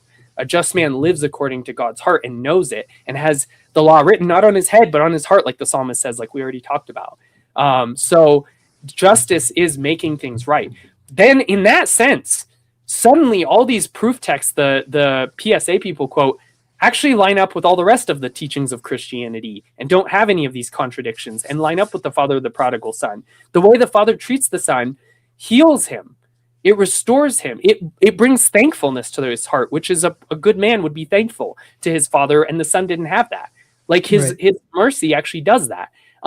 His justice also brings out the filthiness of his other son's heart, where he's like, how come I don't get a fattened calf? If the father was a representation of the PSA lowercase god, the demon, he would be like, okay, my son's back. Glory to God. He was dead. Now he's alive. And the older brother's like, what about me? He's like, well, actually, I'm going to burn you alive for his sins. I've never thought of that, but that's exactly what it would be. Yeah. He would have to volunteer his tribute so that his brother could to get killed or punished or work as a slave. Because that's what the son thought. Can I work as a slave at least? You have to work as a slave for the rest of your life to pay off your brother's debt. That would be the penal substitutionary atonement parable. So, but in orthodoxy, all these things should line up. They shouldn't have these contradictions. You shouldn't have to say parables aren't theology. They're all theology. Christ is the Father. Christ is the Good Samaritan. That's depicted in our icons. That is basic Orthodox tradition. Christ is, all of these parables are theology. They all reveal what we should be, because what we should be is like God. So if God commands us to forgive without payment, he forgives without payment. And again, you have another huge problem. God fundamentally cannot be merciful if he's obligated to be retributive. Because mercy by definition is forgiving someone when they owe something. If God cannot forgive people when they owe something, he always has to extract payment. He is not merciful. If he switches it to someone else, I received mercy, but he's not merciful because he still made sure to get a payment. If you demand a payment for everything, you have never and will never be merciful. You cannot be. They're fundamentally contradictory. And so if you make God's justice to be retributive and he's obligated towards his justice, which he is, the PSA people think we're denying that because they can't think that they could possibly be wrong about their definitions. It's very Protestant. But when you realize that justice is restoring things, you realize that makes it so God can totally be merciful because you can restore people through mercy. He who is forgiven much loves much. That's doing justice through mercy. Literally right there, that's a description of that. But also, sometimes you do justice through retribution. That's how they got blurred together. Retribution is a tool of justice. Retribution is not the definition of justice. But many times you punish one of your children with a timeout or something, and then that helps them become better behaved. And if you don't discipline your children, they become awful. I've worked with kids for a long time, preschool teacher 3 years, and I saw the best behaved kids were disciplined and had love.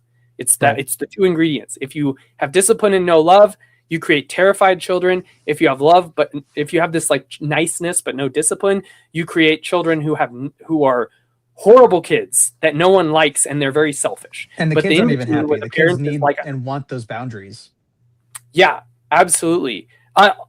On a side note, since we're just riffing here, I have a story about that. I worked at a preschool 3 years, and during the end of my time there was this one little boy that came in. He was 2-year-old. I was in several different classes as a teacher, but when I worked in the 2-year-old class, there was this one little boy. He's like 1.5, and he's hyper. He's quote unquote the very definition of all boy, and there's like lots of little girls, and he's like punching them, taking toys from them, whatever. And we're like, us teachers are like, what do we do? Well, the parents come and start placing bets.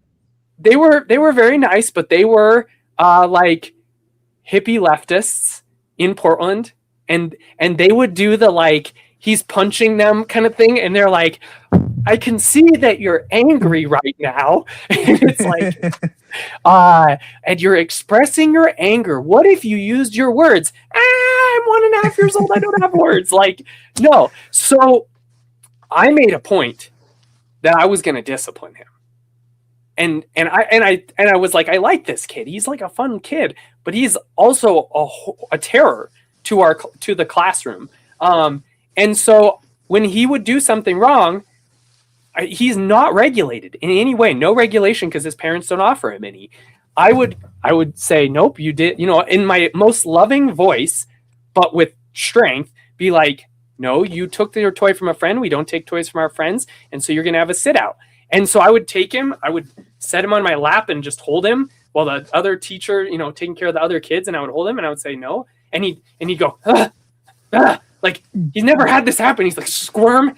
And he's not like even mad or crying or anything. It's like he's never been told no. And so it's just like an impulse. Like it reminded me actually of what I was reading in the Fathers being like, when we give into the flesh, we become like animals. Like we're just impulses. And for animals, that's natural. For us, that's not. We're supposed to have free will. That's why liberty and freedom come with Christ, because we're not ruled by the passions. He was just like, and I'm like, no, we don't take toys from our friends. No, we're going to have a sit out because we have to learn. We don't take toys from our friends. We want to be good friends. And, I'd have like a little talk, whatever. He probably couldn't understand it, but God willing, he could feel something from it, like the deeper things.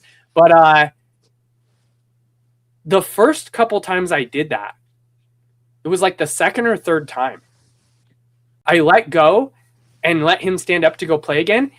And he turns around and he hugs me.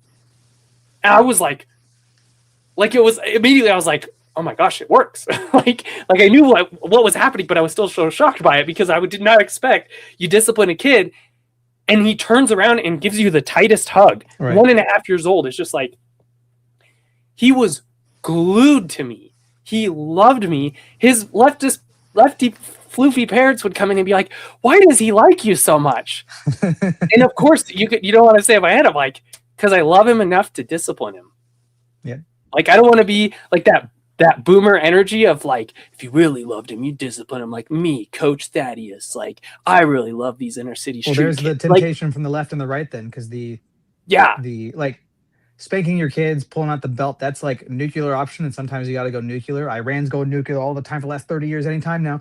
But yeah, it's an yeah, option on the tool belt, but it's not the one you go to all the time. But the yeah, temptation on the right is, oh, these leftists think spanking your kid's bad. I'm going to spank my kid right now. Spank him all the time. It's overcorrection, or just looking at something like you said, always doing violence, never doing violence.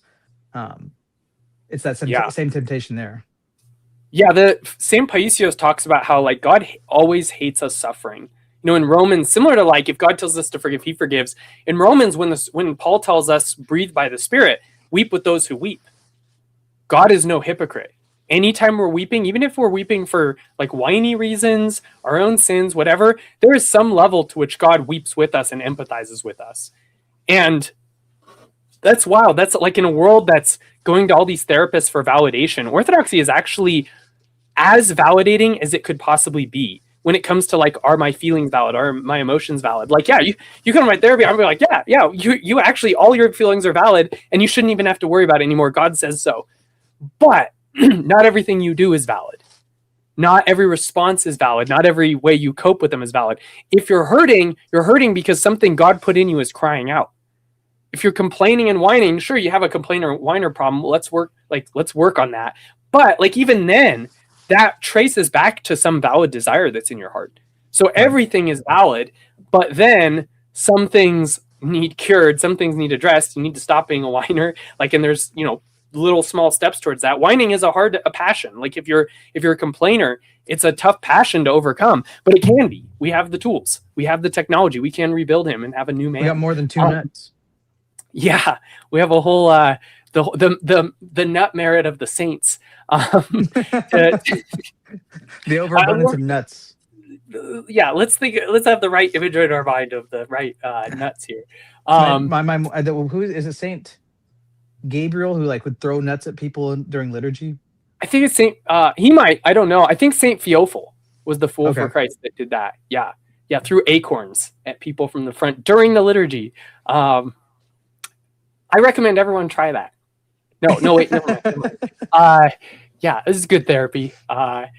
Anyways, yeah, it was so interesting because like that little kid just like was glued to me. And that's why God disciplines us, not because he's retributive. And sometimes I wonder, I feel comfortable saying this in the broad sense. I don't want to put it on any individual PSA, bro, because I think it could lead to the sin of condemnation, that looking down. You can't judge hearts and you can't presume to know what's going on in people's hearts.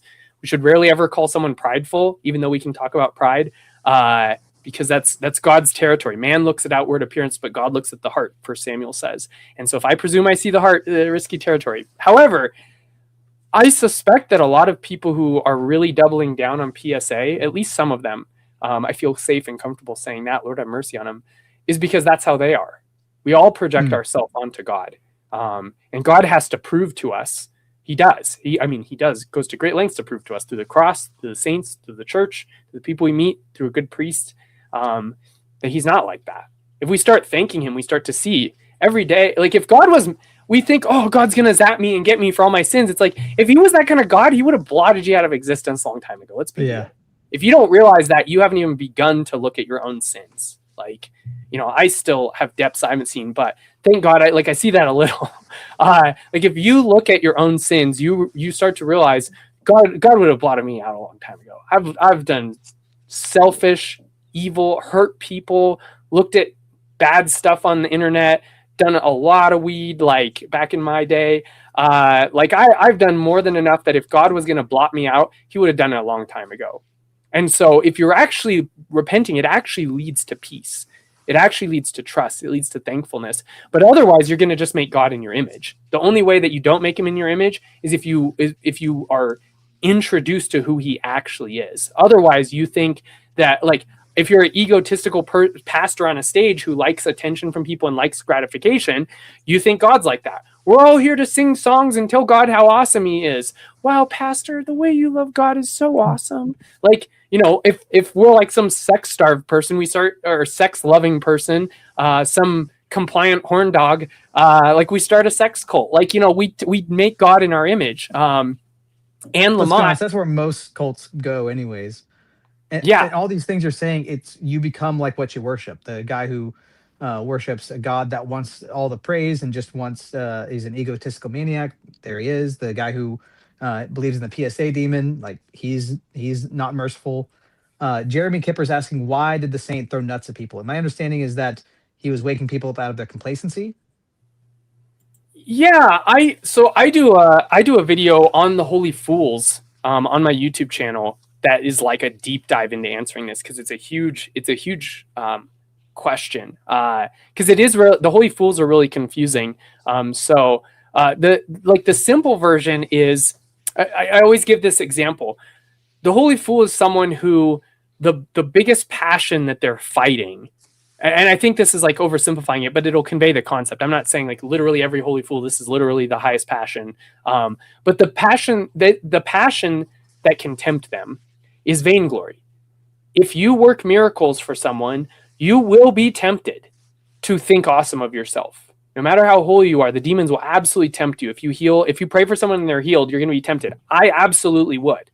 If I prayed for someone who couldn't walk and they could walk again, I would be like, whoa, whoa, whoa, whoa, whoa, whoa. Like like that loss of peace in excitement, just as bad as loss of peace in worry, is not natural to us. And so this is why St. Paisios says, if we were truly humble, meaning truly in no way connected to our own ego, he says, if we were truly humble, God would immediately work miracles through us. That's his goal for all of us. Like the goal of all of us is actually that God could safely work miracles through us without us being prideful or giving into any sort of temptation or having any kind of weird reaction like that. But most of us would. That's why we're not working miracles. I'm not humble. But the Holy Fool starts to approach this love of God where they could actually work miracles, but that's still could be a temptation for them. So part of what they do, and men's attentions, especially, like I said, there's nuance to this, but men's attention. So it kind of looks like this. Holy Fool walking down the street, sees a mom whose kid is dying of some illness. The mom is crying out, Lord, Lord, help my child. The Holy Fool has a heart like God's and goes, oh, Abba, Father, bless me to go help this woman. And they have a heart that's pure, that's not going to go crazy like I described. Or maybe might be tempted by it, but they're still in a much better place than any of the rest of us. They go up to this woman and they lean down and they make the sign of the cross, and the kid's eyes open. And now the woman is like, who are you, man of God? I must keep you around. Her, the saint, with her, the Holy Fool, hears all the demons go, yes, man of God, wonderful, pious, wise. She's right. Who are you? You're amazing. And the Holy Fool goes, oh no, let nothing separate me from the love of God. I can't be tempted by this. And so then he goes, you stupid woman, why didn't you pray harder? And he runs off, and she's like, oh, right. I guess he's an idiot. Well, anyways, thank you, Lord, for healing my child. And now, a mile away, the Holy Fool is like, my work here is done. I got to help somebody, and I didn't get anything. No one knows that I'm great except for God. Kept everyone's focus on God and not him. Yeah. Yeah. And he's not even doing it for that reason. It's just in God's providence. You can see how it works out perfectly. His thought was, I just don't want to be tempted by anything. Let nothing separate me from the love of God. So when he did that, it wasn't for the reasons that we as a functional Protestant, very utilitarian. I'm like, well, wouldn't that set a bad example for her, like to love God or whatever? My Jordan Peterson Protestant, I guess. But yeah, it's like, no, because we're not on this earth to be utilitarians, to evangelism maxing. Even though we have evangelism, we're on earth to repent. Repent. Take up your cross and follow me. Like, that's the gospel. Evangelism and the Great Commission are secondary. Important part of Christianity, absolutely, but secondary. Like repentance, which means metanoia, the Greek word change of noia, change of nous, change of heart, change of attention and focus. My nous is supposed to be on Christ 24/7, and it's wandered to created things. I think a marriage is going to make me happy. I think that celebrities are saints. Like, I think politics. I'm obsessed with politics. Like, it's all going to fill that void. Repentance is get your mind off those things and back on Christ. And unfortunately, kind of going back to one of our themes here, many Protestants really want this from the bottom of their heart. And I think really important, like as a practical thing to say, you'll get Protestants that get offended by our exclusive teachings. You know, we really are like the Old Testament, but to a fault, I guess, in their eyes. You know, God's chosen people. How God wouldn't have a chosen people, but like it's. I empathize with it. I understand it. I was Protestant, a little bit silly myself, but the thing is what I tell them is I'm like, look. Not like I've had this conversation many times. Look, nothing about what Orthodoxy is saying has to invalidate the journey that you've had so far. I look back on my journey and I don't say it was all a hallucination or something.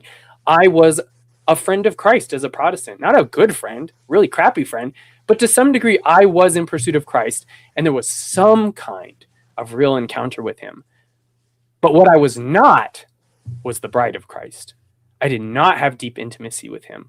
And so I didn't become Orthodox in like the way that like Protestants switch from believing like one doctrine to a different doctrine. Oh, I was a Calvinist. Now I'm an Arminian. And it's like, but in life, like what difference does that make? Like maybe a little, maybe you're a little less scared of God. When you come to Orthodoxy, it's like, it is something else entirely. It is what C.S. Lewis describes when in the last battle, the book of Revelation of Narnia, they go through this portal going to heaven, and on the other side, it's Narnia again. They're kind of shocked, but then they realize it's further up and further in. That phrase is perfect. I haven't found an Orthodox equivalent yet that says it better than that line. But that's what Orthodoxy is for the Protestant. It's not condemn everything ever. Like, sure, you're going to condemn some false teachings when you maybe recant of the heresies or whatever, some teachings you don't believe anymore. But that Christ is the reason you become Orthodox. If I love him, if the sheep know his voice, then when the deeper walk with Christ comes, I want that because the beautiful piety within Protestantism taught me to.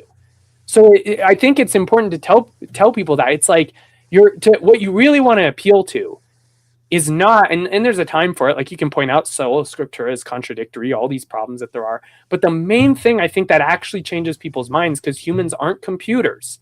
They have longings in the heart that God put there. That's what draws them. To say, like I've said to some of my Protestant friends, look, if you really feel that after all these years of Protestantism, like you really have this depth and intimacy and it satisfies you, well, I don't know why you would want to leave. Like honestly, I don't.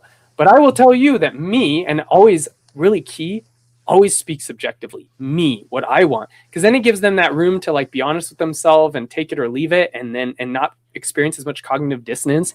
I always say, for me, I just didn't feel very close to Christ. Like I sang all the happy songs, I got the rushes, I did my Bible studies, I spent my whole life in it, and it wasn't that I didn't know Christ at all, but I didn't feel very close to him. And in a way, I was always compensating with politics or something else. And so the only reason why I could sell you that you should look into Orthodoxy is because there might be a part of you that wants to know Christ even closer. And I'll tell you, I've never got better responses than when I talk like that, because the truth is all Protestants are malnourished, all of them. And I think a lot of them, now it doesn't mean that they're ready to come to that point where they're going to look into Orthodoxy or become Orthodox or whatever. But a lot of them, they're kind of like, well, like it always, whatever level of resistance they have, it always reduces by a percentage. Let's put it that way. But that's all of us. We really are all longing for the deeper encounter. And that's part of why the church being the body is key, why we have the saints, why we have to have apostolic succession, why the sacraments are real presence of God in some way. They make God present to us.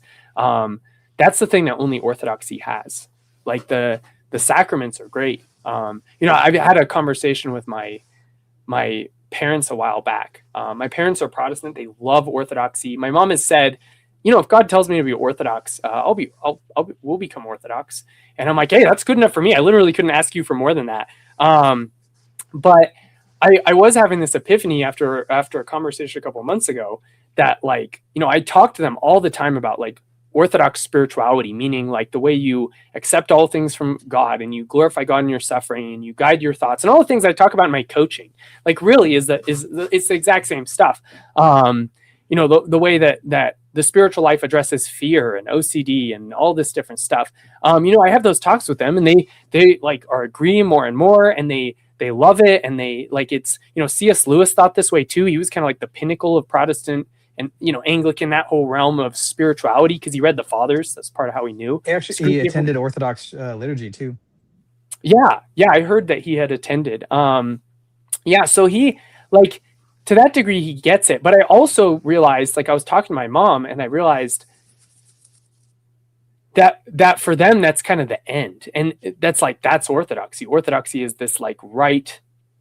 It's like they don't think of it just as, like, right theology. It's right practice, which is great. Like, that's awesome. I wish I could convince most Protestants, like, it's not just right doctrine, like getting the technical details right. It's right practice. Well, however, when they think like that, they still think, okay, well then I'll just add icons to my theology. I'll start talking about the essence energy, but they don't actually change or anything. They're just trying to put that DLC pack into their mythos.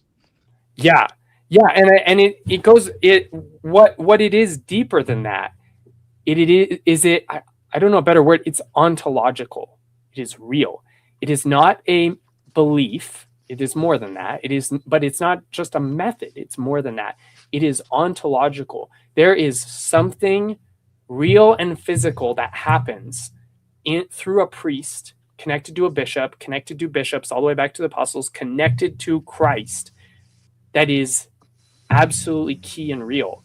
And God can make exceptions, but that is the order of things. Like, God could do miracles, but that doesn't mean you don't, like, work, take care of yourself, etc. You don't use miracles as an excuse. Likewise, God can work anywhere. God can do whatever he darn well pleases. He'll have mercy on whom he has mercy and compassion on whom he has compassion. We don't want to be like when Jonah was mad that God didn't punish Nineveh. But we try to obey and follow things according to the order unless God tells us otherwise. And so the sacraments, there's something that happens in the Eucharist that doesn't happen anywhere else. That's why, like, you could be the friend of someone, but being the bride or bridegroom, like, that's a little different. I think people know what I'm saying. Sex. It's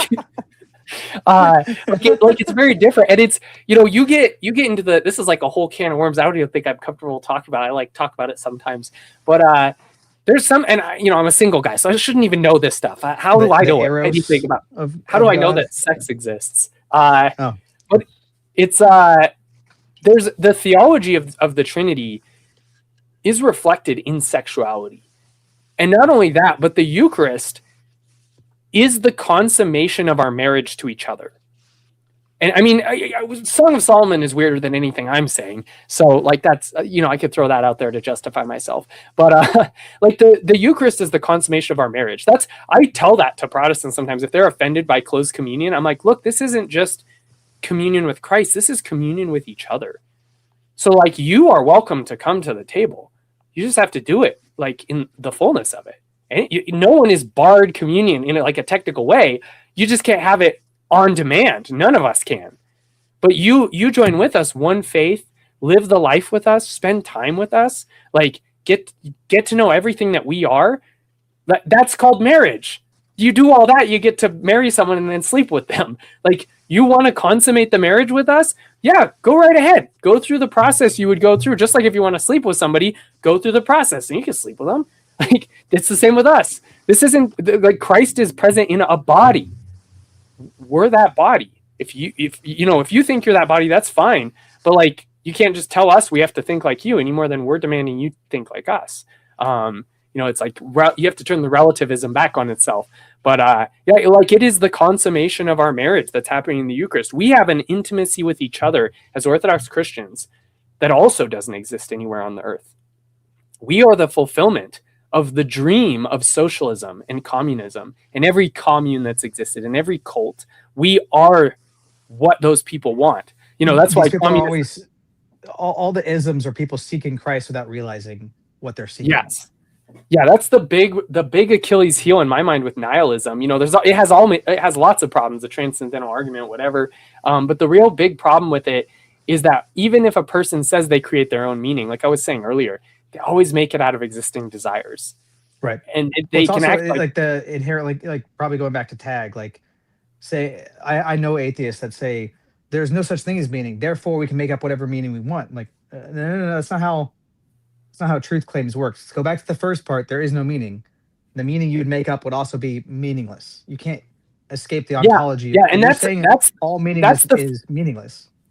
That's the philosophical problem, which is very good argument, and like I'm glad everyone's talking about it all the time, because it is stupid. Throwing out the S word now. It is absolutely mean old Thaddeus here. There's a reason that was once called Twitter's #1 Orthodox alpha. So I think that guy was drunk. But anyways, yeah, but the other problem is the in practice problem. Again, this is like what the West is not used to looking at. The in practice problem is like, okay, you made your own desire. From what? Where'd you make it? I need a practical example. Any desire that someone tells you they made up about their meaning came from something that was already in them. They didn't make up jack. Like if they say, oh, the meaning I made up is to sleep with many women as possible. And it's like, how'd you come up with that? Oh, well, I'm horny. It's like, who made you horny? You didn't make you horny. Like all of us being horny, like we didn't make that up. Like that was there already. Maybe another analogy is like they've got this, Costco pizza, and they're like, I just made this up. I didn't go anywhere to get it or anything. I'm the one that made this. Like, no, I'm pretty sure you went to Costco.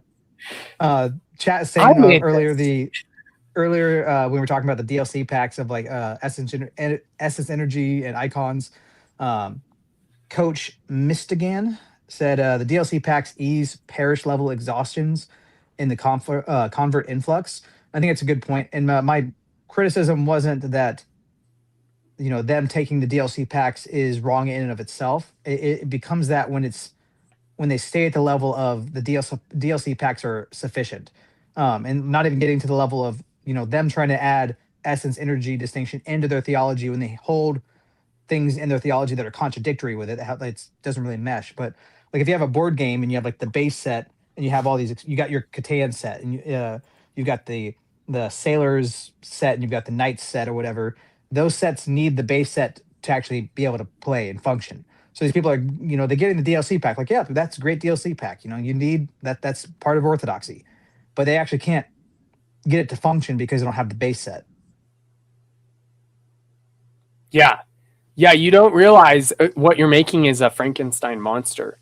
Right. That's one of my also recent videos on my channel is like, what the spiritual allegory of werewolves, Frankenstein's monster, and vampires, and then how orthodoxy cures them. That was my Halloween special. But you're making a Frankenstein monster trying to get the pieces of a body, which is people, tradition, the scriptures, etc., put them together, and then defibrillate or zap life into it. You can't. No one can make a body. That's ecclesiological transhumanism. I'm using that now. That's my new term. Well, even Frankenstein, him trying to create life out of nothing is still using the component parts of the different bodies he's sewing together. It's actually not coming from nothing. Again, that like you're just making out of something that exists. And so, but it's ecclesiological transhumanism, because ecclesiology is like anyone who understands it on its most basic level, it's about the body. The body of Christ. That's ecclesiology. So you're dealing with transhumanism. I can create humans out of these pieces and stuff and make them my own. Only Christ can make a body. He did it twice, two occasions. One was Genesis, and the other is the Gospels. The 2 times he made bodies, and no human can replicate that. He only did it twice. So. Yeah, the idea that we have the audacity to think we can go make our own body. It's like, no, God made it 2,000 years ago. And if you want to be part of it, you get grafted in. These are the Old Testament rules. These are the New Testament rules. This is also Israelology. The tree, the vine. Like you don't grow your own tree, you get grafted in. And so you're born in it or you get grafted in through being received into the church. That's it. There's not a second tree. There's not two lungs.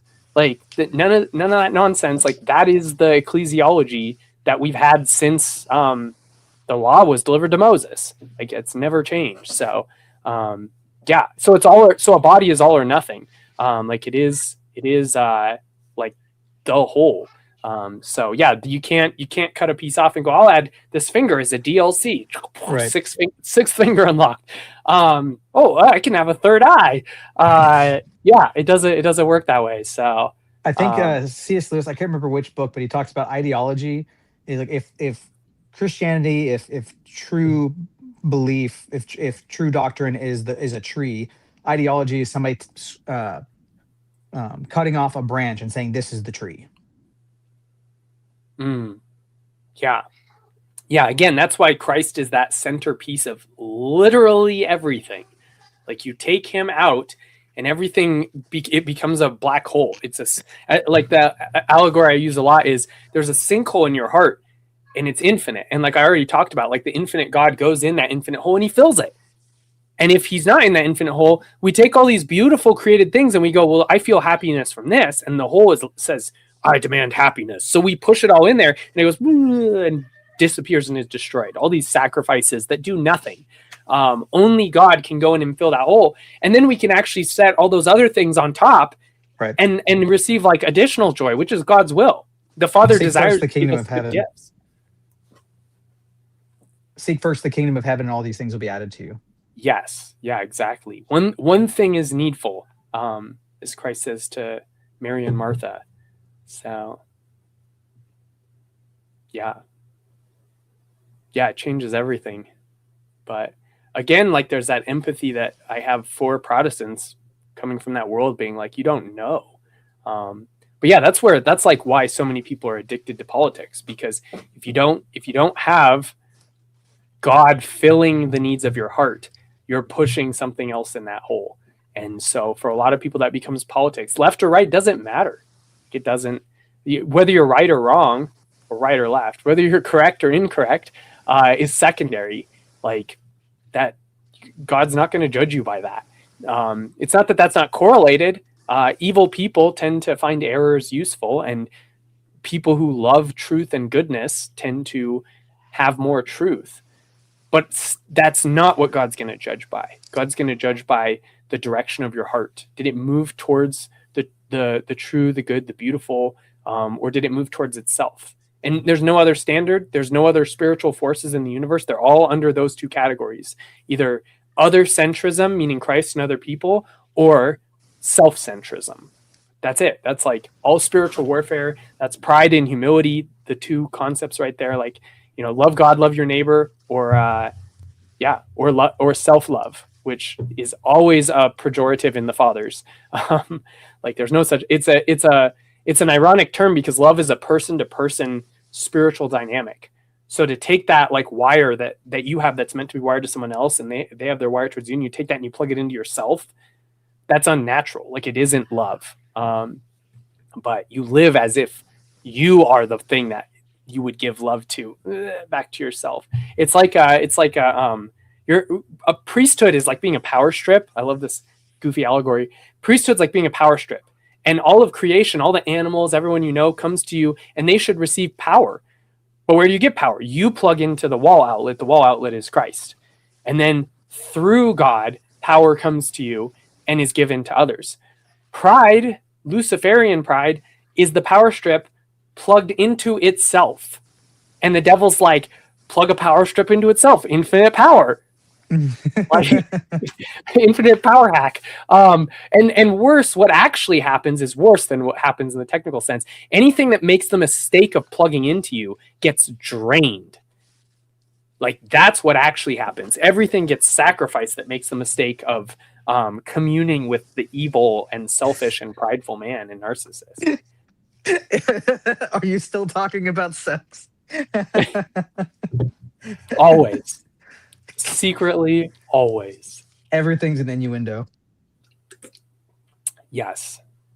The innuendicos logos.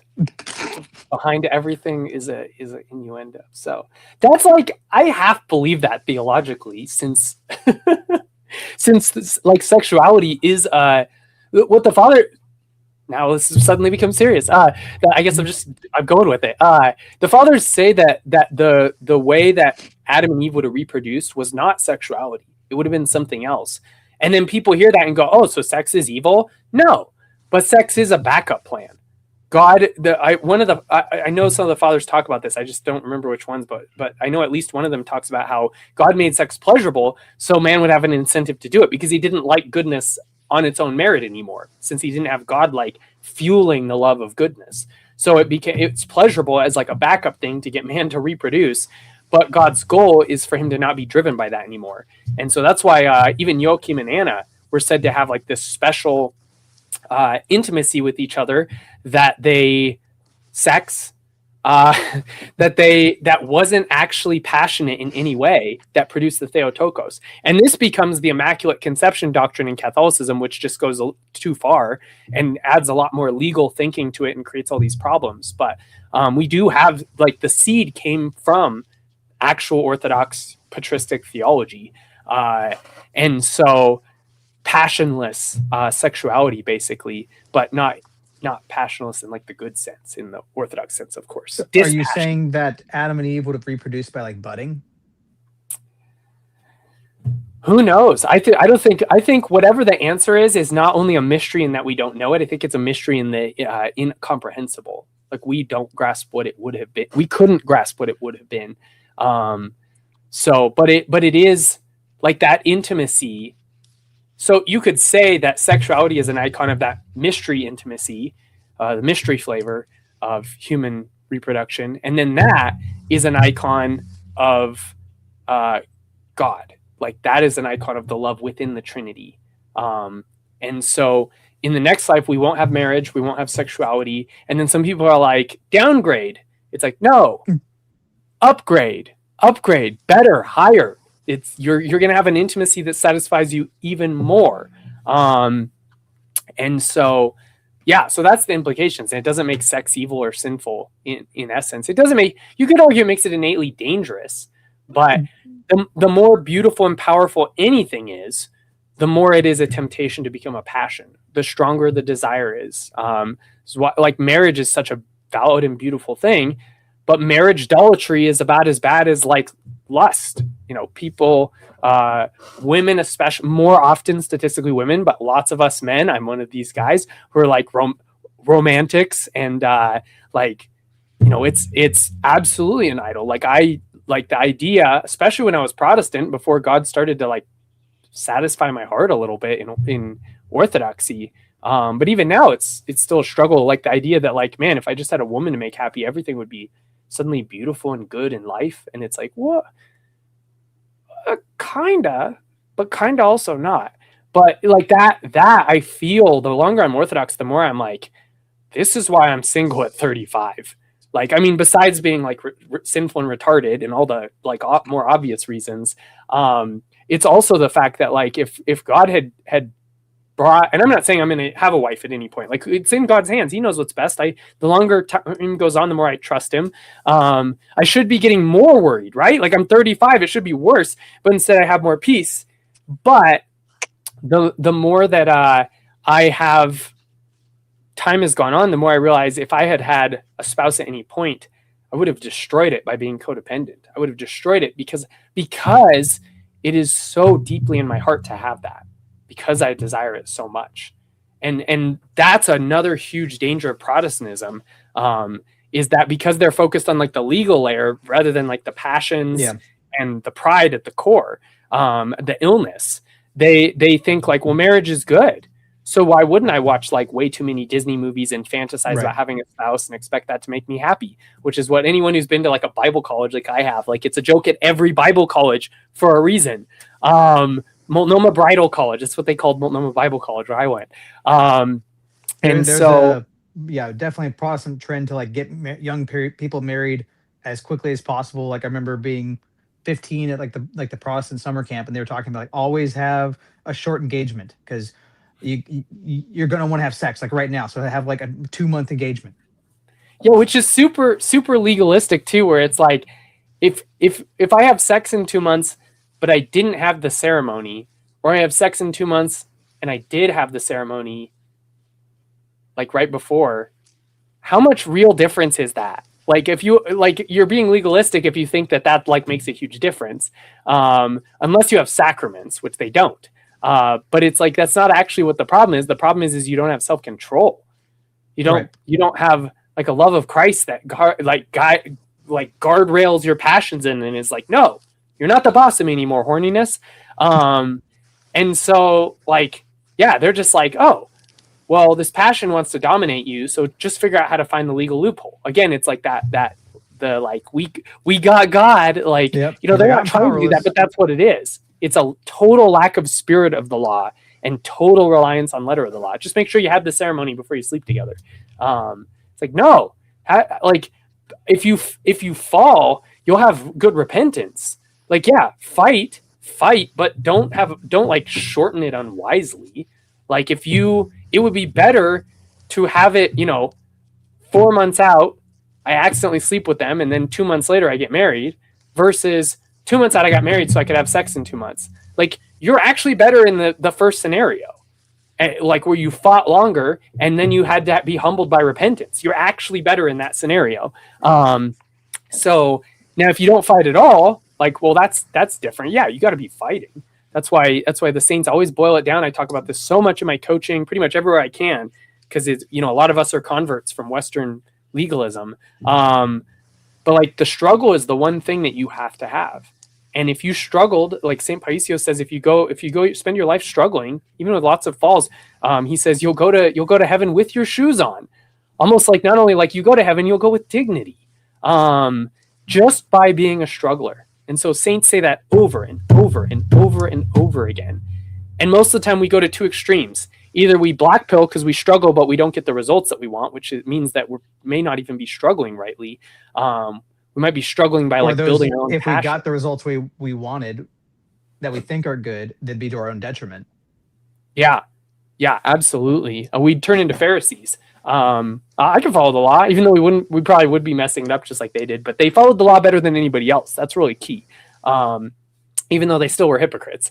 Or the other end of the spectrum, like, yeah, we follow is that. So, but yeah, being in the middle where we rest on Christ, we rest in peace. Saint Theophil, one of my actually probably like top 10 favorite Orthodox quotes, the fool for Christ who threw the acorns. He said that all thoughts from God are peaceful and gentle, and they lead a man towards humility and judging himself. And I always say that puts a guardrail of safety on our thoughts, because one side is peaceful and gentle. So if you go over here into like judging yourself where it's not peaceful and gentle, that's not from God. God doesn't want you to be terrified and like, oh, what if I missed something? What if God sent me a sign? He's not a narcissist. Like that's the PSA God. Leave that to that demon. Like that's not our God. God doesn't play mental games like that. He knows the future. He knows if you'll see a sign. When you get to heaven and you're judged, it's going to be things where you're like, I knew better. It's going to be those things. And it's going to be like, I didn't fight at all. Like that's where I know that I have no excuse. I knew what was true. I didn't do it. I didn't even try. Yeah. And I didn't repent when I did it. Like, yeah, that's going to be the issue.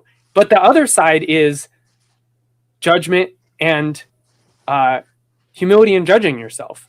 So all thoughts from God are peaceful and gentle and lead a man towards humility and judging himself. So you judge yourself, absolutely, but you don't do it so it destroys your peace. Like, I think I did the same on both sides, but yeah, you can also have peace by being judgmental of others and not repenting, which the Pharisees had. I'm righteous. That's how I get my peace. So that middle ground is peaceful, gentle brutality to yourself. Yep, Lord, I did it again. Yep, absolutely. It was totally selfish. Lord, I'm glad you're merciful. I don't have any reason to worry because you're merciful, but I do ask your forgiveness because I love you. Or more often, if we're honest with ourselves, I don't say I love you, God. I want to love you. I don't, Lord. If I loved you, I wouldn't have done it. It was actually pretty easy not to do that sin again, and I did it very easily. In fact, I ran towards it. So clearly I don't love you that much, but I want to love you. You can put love in me, Lord. Like, please have mercy on me. Come into, it's a dirty manger and there's no place to lay your head, as we say in the pre-communion prayers. But like, please, Lord, have mercy on me and come into my household, like Zacchaeus. Like, what else am I going to do? If you don't come in, there's no answers. All my politics collapses, all my morality collapses, there's no heroes, there's nothing. I have nothing. Where else will we go? The apostles said. Like, so we ask in that way. And that is above anything. That is above anything. Even the sacraments, as much as I like just talked those up a little while ago, they don't work without this. They don't work. Your heart is not receptive to Christ. It doesn't have humility if it doesn't pray like this. Like one person asked a priest, I was at a catechism class. I heard the person, maybe it wasn't catechism, I don't know, because it was somebody who was Orthodox, but it was a Q&A time. Some Orthodox person was like, every time I take communion, this is why I know it was a catechumens. Every time I take communion, I don't feel like I'm prepared. I don't feel like I'm worthy. And of course, I think half the people listening will know the answer, but like, it still would worry, and it feels like, whoa, what do I do? The priest was like, good. If you felt like you were worthy, if you didn't feel that, I would be very worried for you. And I was so thankful to hear that, because I was thinking the same thing, even though I knew technically that was the answer, hearing it put directly like that. But I heard another time, and I started kind of applying this. I heard another time about the prayers that the priest and deacon pray before they commune, where they go to the icon of Christ and they basically say, like, Lord, this should burn me up. But if in your mercy, you have mercy on me, it won't, and it can transform me instead. So have mercy on me, your unworthy priest, your unworthy servant, and let me approach you and partake. Not just like come near you, but to intimately enter in, something way crazier than even touching the hem of his garment. And have mercy on me and let me do that. And I heard that and I was like, wow, that's profound. Like, this should burn me. If I come and touch this, it should burn me. It should kill me, like the man who touched the ark in the Old Testament. But I'm asking for you, Lord, I'm going to touch the ark. Please have it not kill me. Like, that's what you're asking. And so I've learned, like, when I'm in line, I feel that, like, oh, am I really going to commune today? Which is like every time. And now I've learned to thank God for that. But I always say, Lord, this should burn me. I should go up. That should touch my tongue. And I should go into flames. But Lord, if you want to, you can be merciful on me. You can be yourself unto me. Who you are in your the core of your being, you can be yourself to me. And you can tell I just dodged saying essence or energies because I didn't want to accidentally step on that landmine in your essence, the core of your being. But like, you can be yourself unto me and have mercy on me and forgive me. So Lord, I ask, because you're not because I'm worthy of it or I have any reason on my own to dare, but because of who you are and who the promises you've made to me, and because I believe them or at least want to believe them. Have mercy on me. And I've learned to like start trying to pray like that. And I don't do it every time, but like that's that if we don't have that or move in that direction or whatever, like the sacraments don't work. The heart isn't ready if it doesn't think like that. One of my favorite stories, I think it's from St. Paisios, his Spiritual Counsels. After Elder Thaddeus, probably some of the best books that you can own, Orthodox books you can own, are his 6-volume counsels, because they're guidance on everything. They're for us modern day people, so they're worded towards us. Like, they're so nuance maxing, which I'm very into. But there's one story in there of this priest who, if this is from someone else, tell me in the chat, and then we'll ban you because you shouldn't have made a fool of me. But there's this man, there's this bishop that wants to it's considering making this one very pious person a priest. And communion is happening during the liturgy, and the bishop leans over to the deacon and he says, when that guy gets up to your chalice, tell him, you're too sinful, you can't commune here. And the deacon's like, okay. So this guy gets up to the front, and the deacon goes, you're too sinful, you cannot commune here. And the guy goes, oh, and he runs out. And then the bishop goes to one of the altar servers and is like, follow that guy. Don't let him see you're following him, but just follow him, see what happens, and report back to me. So the altar server follows this guy out, and he finds the guy in the woods, and he's going, of course the deacon said that. Of course, I'm the chief of sinners. I'm the most sinful person at the parish. I had the audacity to think I could commune. Like, I thank you, God. Thank you, God, for sending me the right judgment so I could repent. Thank you, God, for this humiliation. He was glorifying God for what just happened to him. And the altar server tells the bishop, and the bishop's like, that's my guy. I made him a priest that day. It's like that. That's the phronema. The but Western it's not mind beating yourself wants to up. be incredulous. Like when I was barred from communion, my first liturgy, it was just incredulity. Like, what do you, this is my right. This is my right. Yeah. The doctor just showed you were sick. He like tapped something and you flipped out, and it's like, oh yeah, that's very sensitive. Yes, I am. Yeah. So yeah. And it's always key. I clarify another thing. Often in my coaching, I clarify anytime I possibly can, because you talk about this stuff with enough people, and you start to learn what like 90% of people probably could benefit from hearing in your culture, your convert culture, whatever. But we get so used to that negative talk. I'm so sinful, whatever. And my rule, the one thing I would say, like, borders on any kind of like if people come to me, I'm giving them advice. I'm giving my thoughts. A lot of stuff I'm like, I don't know what you should do, but here's my thoughts on it. And then you can decide, with that information. But the closest I get, like the most extreme hierarchy of Thaddeus being like, do this. Like the closest thing to like, if I gave an obedience, we can call it a Thaddeus obedience, whatever.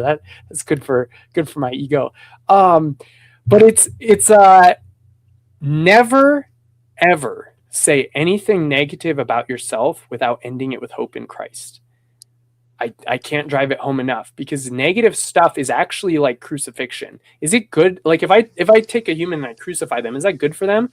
No, it's bad. It destroys them. It hurts them. It'll probably cause them to despair.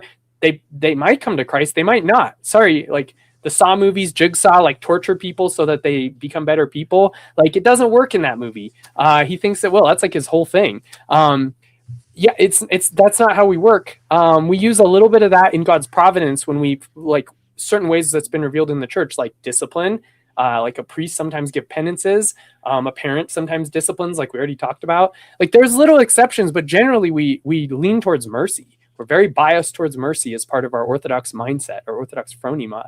And the crucifixion itself is this very evil thing. Like it's the epitome of man's cruelty. The fact that God took this super evil symbol and flipped it and made it his holiest symbol, the expression of his love for us and what he will bear for us. He'll bear all of our sins.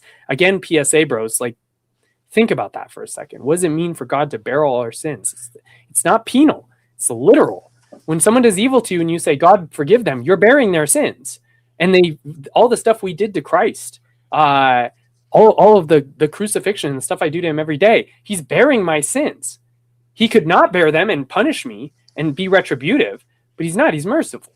And he's only retributive when it helps me more. But he doesn't even think about what he has to bear for us. He just thinks, forgive them, Father, they know not what they do. That's who our God is. Like that's the essence. And if you're not picking that up, I don't know what you've been doing, because that's like what you're supposed to figure out. Like if you're not Christian or you're heterodox or something, I get what you are worried. But like if you've been Orthodox a long time and you're still teaching that God isn't like that, Lord have mercy. I don't know what's been going on, or you haven't figured out who he is. Like, because you should at some point get that experience of him, and then PSA should go away very naturally from noetic empirical direct knowledge. I don't even have that much, but I'm going to claim I have a little, because 10 years of orthodoxy, like it does something. So anyways, yeah, it's like a level of baffling that if I think about it too long, I go into the sin of condemnation really fast. So I'm not going to go down that road. But yeah, it's like you should figure that out through the life in the church, that he's that kind, that he's that loving, he's that merciful. So he doesn't ask us to, this is with the saints. They don't go, well, other saints, the saints, before, they don't call themselves saints, obviously, but they're reading the saints and the saints beat themselves up. And so they go, I should beat myself up too. And then we read them and we go, I should beat myself up. Like, that's not what's happening. What's happening is they're being taught this method of being radically, brutally honest with themselves and then going to Christ. Sometimes there's a lot of shame, and they go to Christ anyways. They force themselves to go to confession. They have this courage and boldness, even though they're terrified, and understandably so. It's not like a bad thing. But when they meet that Christ, that was the beginning of wisdom. The fear of the Lord is the beginning of wisdom, as the Old Testament says. They meet that Christ, and when they realize that he's not punishing them, he's not destroying them, he's not doing all this stuff. Sometimes he punishes and it's for their good. And then they realize, oh my gosh, he's so kind. He's so nice. In fact, nothing can stop his niceness. As St. Demetrius Stanilai says, his mercy and his love and his justice are more divine attributes than his omnipotence and omnipresence. And we start to think like Marvel superheroes, where a god is like Thor, when we and the Muslims think like this, that a god is like the most powerful being. And that is part of being a god, that he like controls the wind and the waves, casts out demons, but that's also lower. His most divine, most awe-inspiring attributes are his perfect love.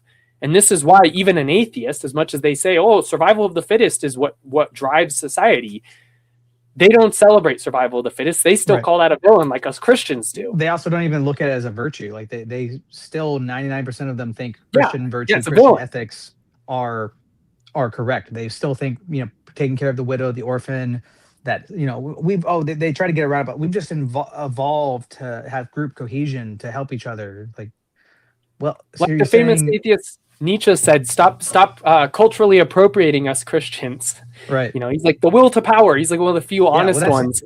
Yeah, that's I thank God that most atheists aren't honest and aren't coherent, because then they would all be Nietzsche. But most atheists you meet are, I just call them another Protestant denomination. They have tons and tons of the same precepts. They have the same materialistic Enlightenment worldview. They've just protested against one more thing. Yeah. But absolutely. Manuel said, this is not financial advice, but everyone should send super chats. I concur. Thank you guys. I'm on my phone, so I can't really tell what's the super chat. I think Manuel sent some amount of pesos. He said passport fund. And Jeremy Kipper said, amazing. Glad to see Thaddeus back on. And thank you guys. We just hit 1K subscribers. I saw that yesterday. So let's keep it going. And it's going back to sex. The band Gunger? Yeah. So about sex. Do you know the band Gunger, Protestant? He was like a worship leader, started his own band. Became Universalist or crazy dude. Now he's like became like a Hindu practicing like sex magic stuff. But, interesting. He came out Universalism while I was in Bible college, so it was like a huge scandal and whatever. But yeah, he followed his main like guru is a guy named Ram Dass. Huh? I can go to the park with you in a little bit. All right, I love you. His like main guru is a guy named Ram Dass, who's like a occultist. Oh, thank you for that picture. And anyways, the story I brought it up for was because back when they were a normal Protestant band, they have the song on their second album. The lyrics are something like "God makes all things good, music, beauty, and sex," something like that. Okay, go color for me. Oh, okay, can you ask Mama to get the colors? He's the one that did "You Make Beautiful Things." Okay, yeah, that's why he was. Yeah, it's on that same album. Really? Wow. Yeah, never heard the other songs. God made everything good, including sex. And I'm watching this in like 2011 in concert, and there's these two guys in front of me, and they like look like picture like your prototypical Calvinist. It's these two guys, and when he says that, they like they like clearly get upset, and they like start to raise their hand, and they look at each other, and it was so crazy because they see they're like getting angry, and they look at each other and like, well, yeah, yep. Like you could see the roller coaster they went on. That's hilarious. Oh man. Yeah. I love when the face reveals like a whole journey like that. Pretty great. Do you want to get into the I got another 20 minutes about. Do you want to get into that Sure. Other topics of the giant list? Occultism, I don't think is a thread we really touched. The duality. Yeah, let's dive into that because it is connected to everything else. Like I've already like half covered it in a way. 20 minutes. Yeah, we can smush it down in there. Yeah, it's like I'll get you food. I have a I have lots of, I mean, I feel like, well, it's probably not obvious to other people unless you're this kind of person.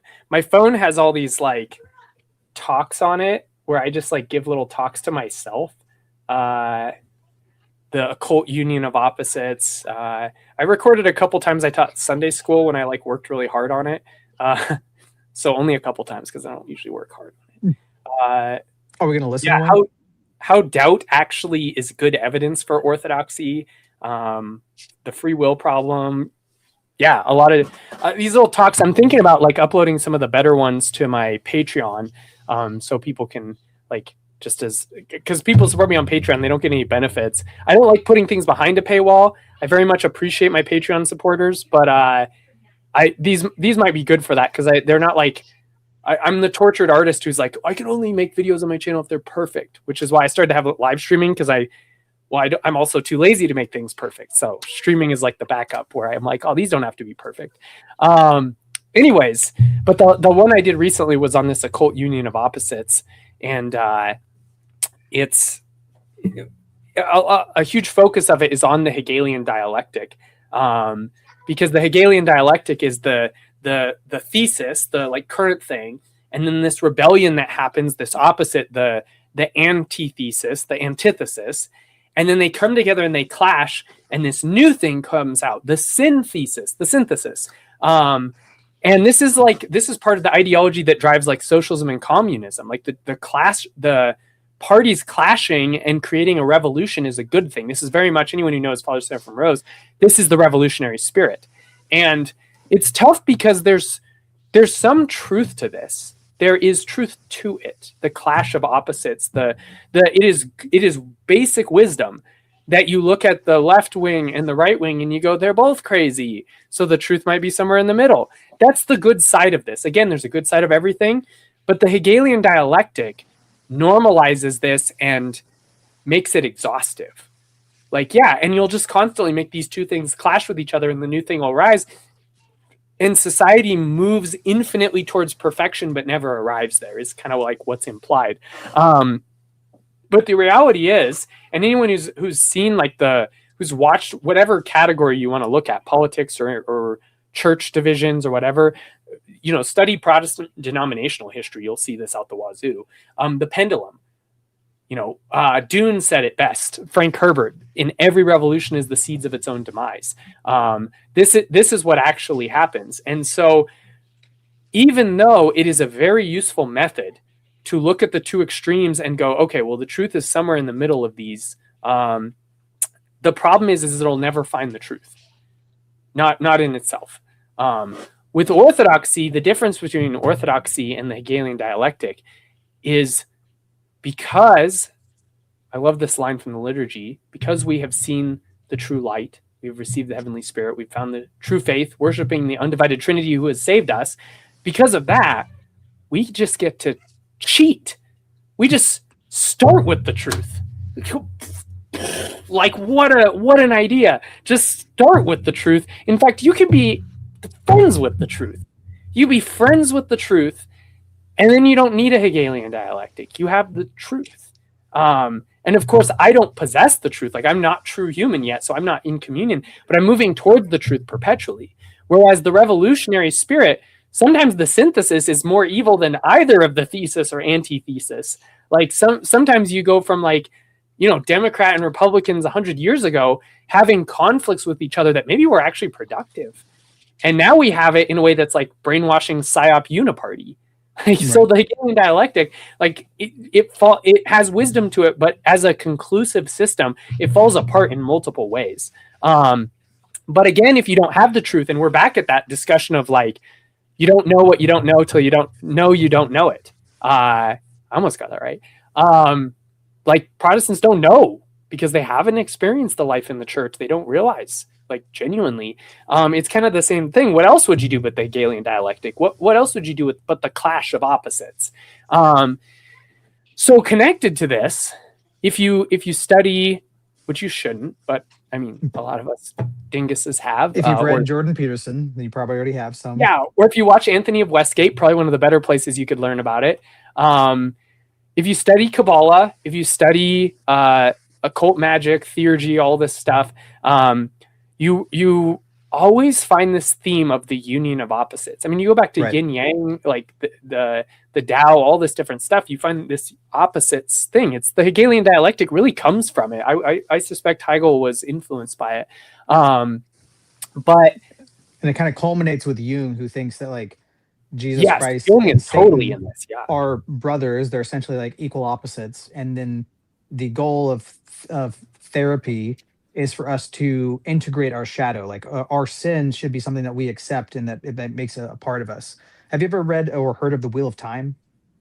Yes, I know of it. Yeah. Okay, the last like 2.5 years I've been reading it. I'm on like the last few hundred pages of the last book out of like 15, and it's the main character who's like the savior figure is in battle right now with the dark one, Shaitan, like the Satan figure, and they're going back and forth like creating all like possible results of what the this battle could end up as, and like the evil one, the Satan, projects into the hero's mind this world where he's lost, the hero's lost, and the all the people are subjugated. It's kind of like what I was talking about earlier, where it's like the people don't even know that they should or want to. They don't have the will or the knowledge that they've lost, and all this stuff. That it's very similar in that. And then the hero projects Mm. back this world where he's destroyed, he's killed and vanquished the Dark One for all time, and he ends up being horrified by his own potential reality because he goes to people he's loved and there's a darkness in their eyes because he has enslaved these people to the good because they don't have the choice to be able to choose evil. And Mm. that's where I'm at right now in the story. And I'm like, oh, no, don't tell me they're like me and the dark one have to like do a Jungian like Yeah. synthesis, and that's how we beat the darkness. So like, don't I'd be Mm. 15 books in, if that's my conclusion, I'm gonna be so disappointed. But I think that's where it's going. Yeah, that'd be awful. Yeah, hopefully it's like a pro free will message because that still leaves some divinity there. Yeah, because you're getting a little bit into like the Naruto Infinite Tsukiyomi, the dream world. A lot of anime, a lot of stories have that where it's like near the end, one of the final bosses. I'm thinking random stuff like Mr. Robot, Tengen Toppa Gurren Lagann. Mr. Robot's good. Yeah, one of my favorites. Like next stream we'll talk about Mr. Robot and the Infinite Tsukiyomi, but like the dream world is one of the ultimate enemies of mankind, like living in fantasy. Yep. It's the thing we're worried about with VR. It's what the movie Wall-E is about. Like it's the creative power, the creative faculty, which is the part of us that can do fantasy, which is good. That's how we tell stories. That's how Christ tells parables. He's using the creative faculty of human beings. But that's also like what pornography is. That's what we create the dream world, and are threatened to live in it. And it's worse than we think the worst thing that happens in the world is the lack of utopia. But the worst thing that could happen is utopia, the Tower of Babel. That is the Infinite Tsukiyomi. It's one of the Naruto jutsus is this dream world you could create, and everyone's stuck inside it, whatever. And so many stories have this plot line, and it's very like I used to wonder why it was in so many stories, and then Orthodoxy made it make a lot of sense. All stories are just things the church fathers said, but it's and summed up, Saint Sophrony said, pride tries to create a world as it wishes. Humility accepts the world as it is. And so that's very deep. But you also have the union. There was something else popped in my head, but coming back to the main theme here. That union with the good and the evil. Oh, it was Star Wars. Star Wars actually, weirdly enough, people make fun, like Christians make fun of like the Force, Jedi, Sith, Gray Jedi, balance, whatever, between the light and the dark. There's no actual and they don't realize it's not actual. I think since Legends and the greater Star Wars universe varies a lot, it probably goes from being exactly this and super problematic to actually being extremely orthodox. Because in the best so I'll do 3 points, then I'll go back to our main point. One, the Jedi do the will of the Force. They trust the Force. They go along with it. That makes you a good guy. The Sith tap into the same spiritual forces, but they try to wield them and bend them to their will. This is super orthodox. This is beautiful, actually. This is like I would love to be a cringe Redditor and tell a Star Wars story, because this is so beautiful. Then you get to the Gray Jedi. And the Gray Jedi, I thought were bad. I thought I didn't like them, and then I learned what they were, and I was like, okay, that's actually still pretty orthodox. But you have you do have some Star Wars worlds where the Gray Jedi are the dumb thing, which is the union of opposites. Like, that's kind of implied, right? Like, Gray Jedi, that means like they're kind of in between, right? Like and on its face, from a philosophical lens, it's the denial of the excluded middle, right? Yeah, it's the Gray Jedi are like the Jedi go too far, or they're too obsessed with the good, and the Sith are too obsessed with the evil, and we're the balance to the Force, which is like, okay, that's fake and gay. Like, that's the cringe, the union of opposites we're dealing with. But then I found out that in the actual plot line, the Gray Jedi realized that the Jedi had been prideful and weren't actually good, and I was like, oh, that's Pharisees, huh?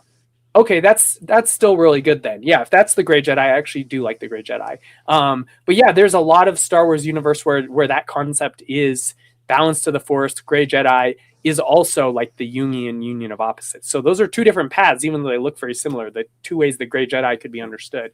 But going back to the union of opposites, we still have 10 minutes here. You find this in all occult stuff. And the thing is that, one, if you don't have the truth, what better could you do than going to the two extremes and then trying to bring them together? That means you have the whole spectrum. Wherever truth is, right. The theory is that would give you truth. You could find it now that you have the whole spectrum. It's somewhere in there. It has to be, but it's not. It's somewhere up there. It's in here. So you're saying it's still like horizontal thinking? Sure. Yeah, I hadn't thought of it that way, but I like that. Yeah, it is still horizontal thinking when it should be vertical. And from the vertical comes the horizontal. Like, as you know, Christ, he covers everything. He reveals everything. The saints know the Logos, so when they look at the world, they see it as if they were friends with the guy who invented the car, and they see the beauty and his story and everything, even without him explaining it, because they know him so well already. And so that's what we move towards. But what it does instead is it gives you power. Because if you control the left and the right, you control everything. The CIA and Mossad know this. If you control the government and you control the group that's rebelling against them, if you have deals with both of them and then they fight with each other, it's those movies where there's combat going on and there's a character who walks right through the middle of the combat and is fine. If you create that, you can do whatever you want. So the CIA creates this chaos and then weaves through the chaos they created. And you get this symbolism that I think is extremely profound. If the cross is the royal path, the straight and narrow, it's this precise pinpoint where everything intersects. It is in the middle. And who's in the middle in the symbology? Right here is Christ. He's in the middle. Like, the crosshairs point to him. It's profound symbolism.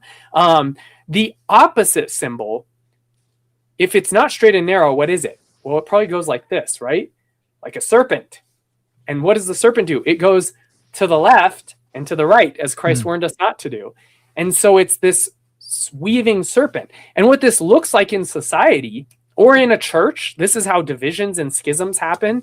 What it looks like is the devil goes to one group and goes, look at those freaking libtards over there. Like, oh, my feelings, all this stuff. And they're like, yeah, he's right. They are going too far. Look, they won't even let us like meet and guns and stuff, which they're right and they're wrong on that issue. Like, let them like meet and guns and like bro time, whatever. And then they go more extreme. The devil leads them there. The snake pushes off the sand on each side, and that's how he gets his momentum. And that's what the devil does, like symbolically, exactly. He pushes them further.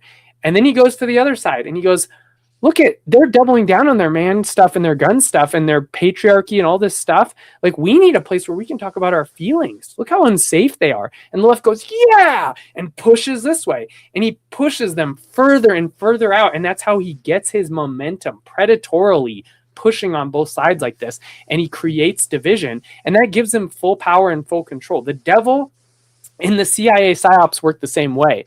And so like we as Orthodox Christians developing the royal path phronema, that straight and narrow phronema, we have to watch out for this. And this is why Paul says like you need hands, feet, and eyes, and let none of the parts of the body say to any other the members, you're not necessary.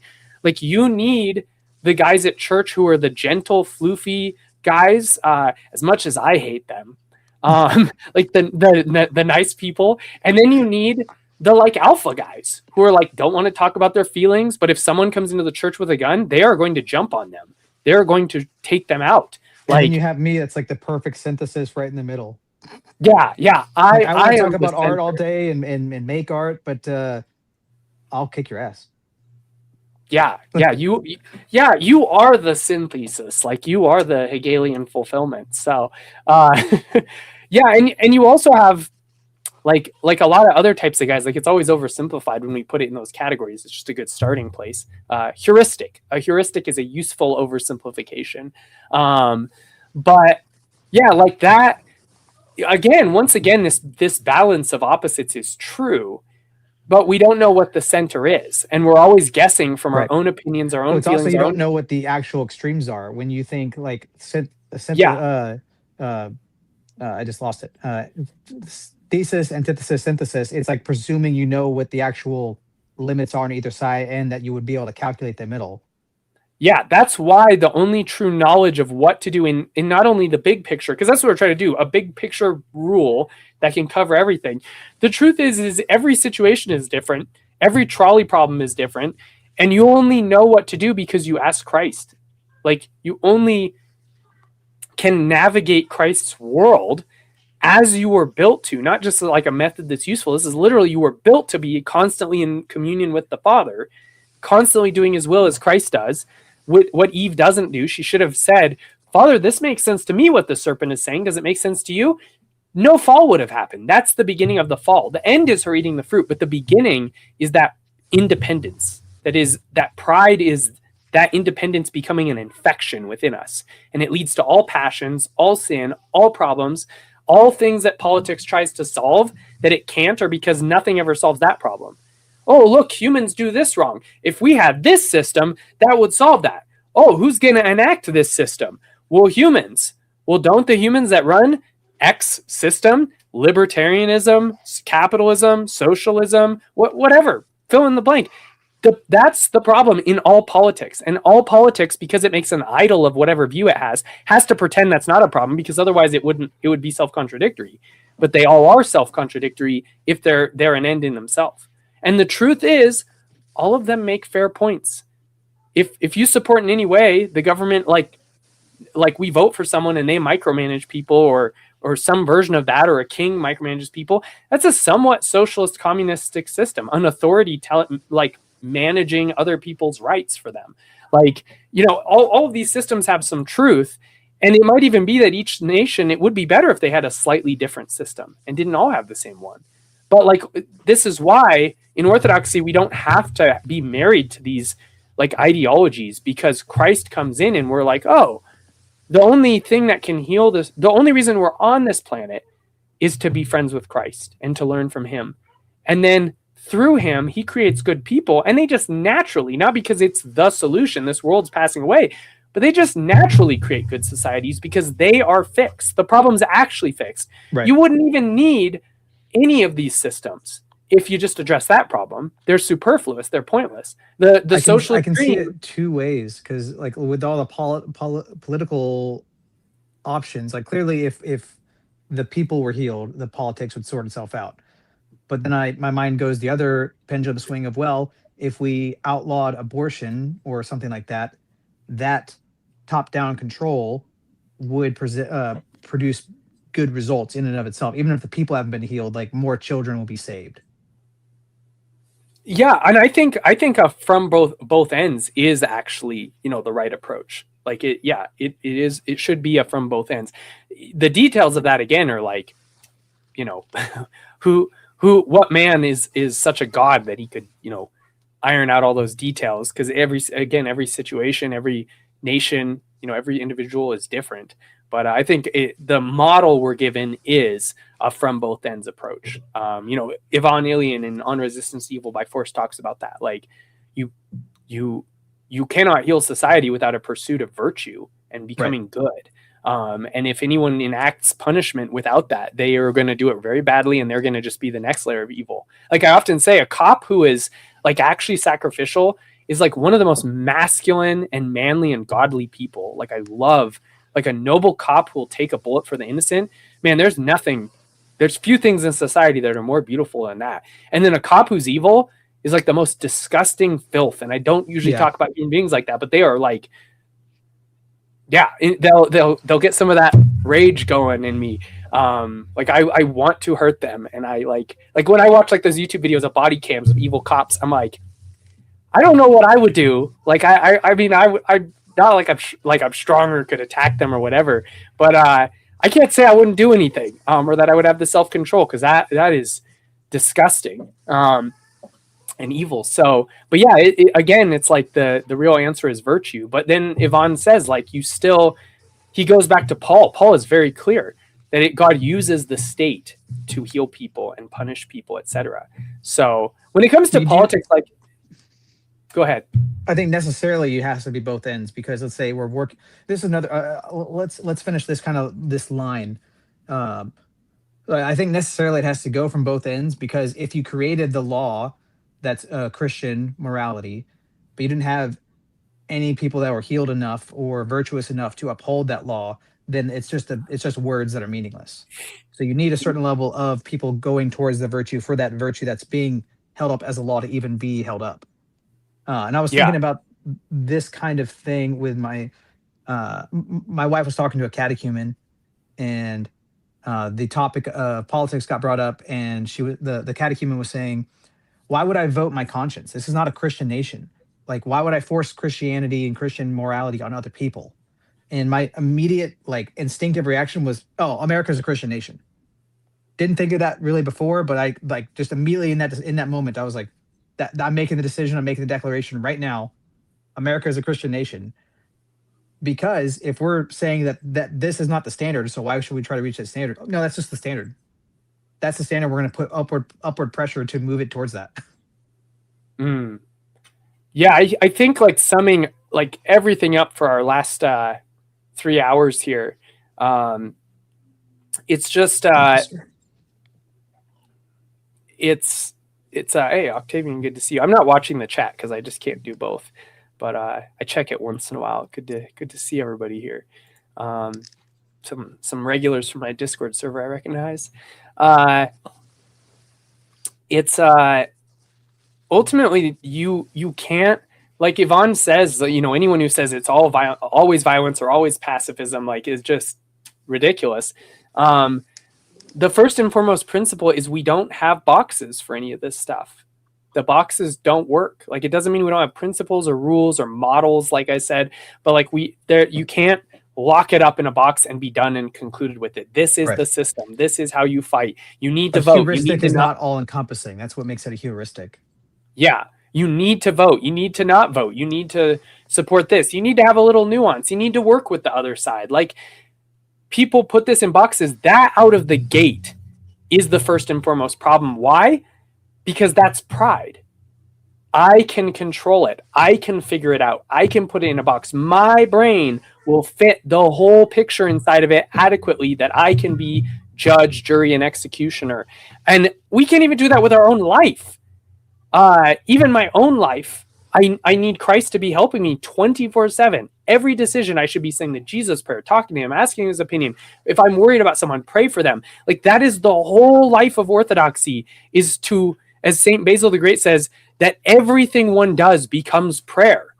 That's what he's talking about. That he's saying, pray without ceasing, as the scriptures say. Everything should be a constant. It's as if, you go outside with someone, your friend, your spouse, your kids, and you walk around, you see birds, your heart knows right next to you, they're seeing those birds too. They're hearing the sounds you're hearing. And there's this communion together. We're supposed to be like that with Christ. We're supposed to, he's always right there next to me. I'm living life as if he was right there. He's in the bed next to me, like whatever. He's there always. He's cooking with me. He's doing this. He's doing that. Like that's how we're seeking to live. And so anything that is not like that out of the gate is flawed. If you can't talk about politics, think about it, or engage with it without rejecting that, without functioning as if it's not true, even if it's not up here, if you're functioning like, everyone needs to vote, no one needs to vote, those kinds of statements are like you're already acting as if you are a god enough for this situation. Like you just shouldn't even be in politics. But again, I can't even say that by my own principle I'm establishing. Like people ask, well, should Orthodox not be in politics? Do they need to be in politics? And people will always have this like strong opinion. And I'm like, stop giving those like black and white answers. Like you're the problem if you're doing that. Here's the black and white answer. I love the irony of it. Here's the black and white answer. Pray. Prayer. That's the black and white answer. Every man needs to pause and go, God, should I be in politics or not? Should I be watching these YouTube videos and consuming this content or not? Should I run for office or not? Like, if you have an impulse in you like that to do something that might be good, your first impulse is prayer. And then you say, Lord, reveal it to me. And then you do the best you can. Like maybe God reveals something very specific. Maybe he doesn't. And then you do the best you can.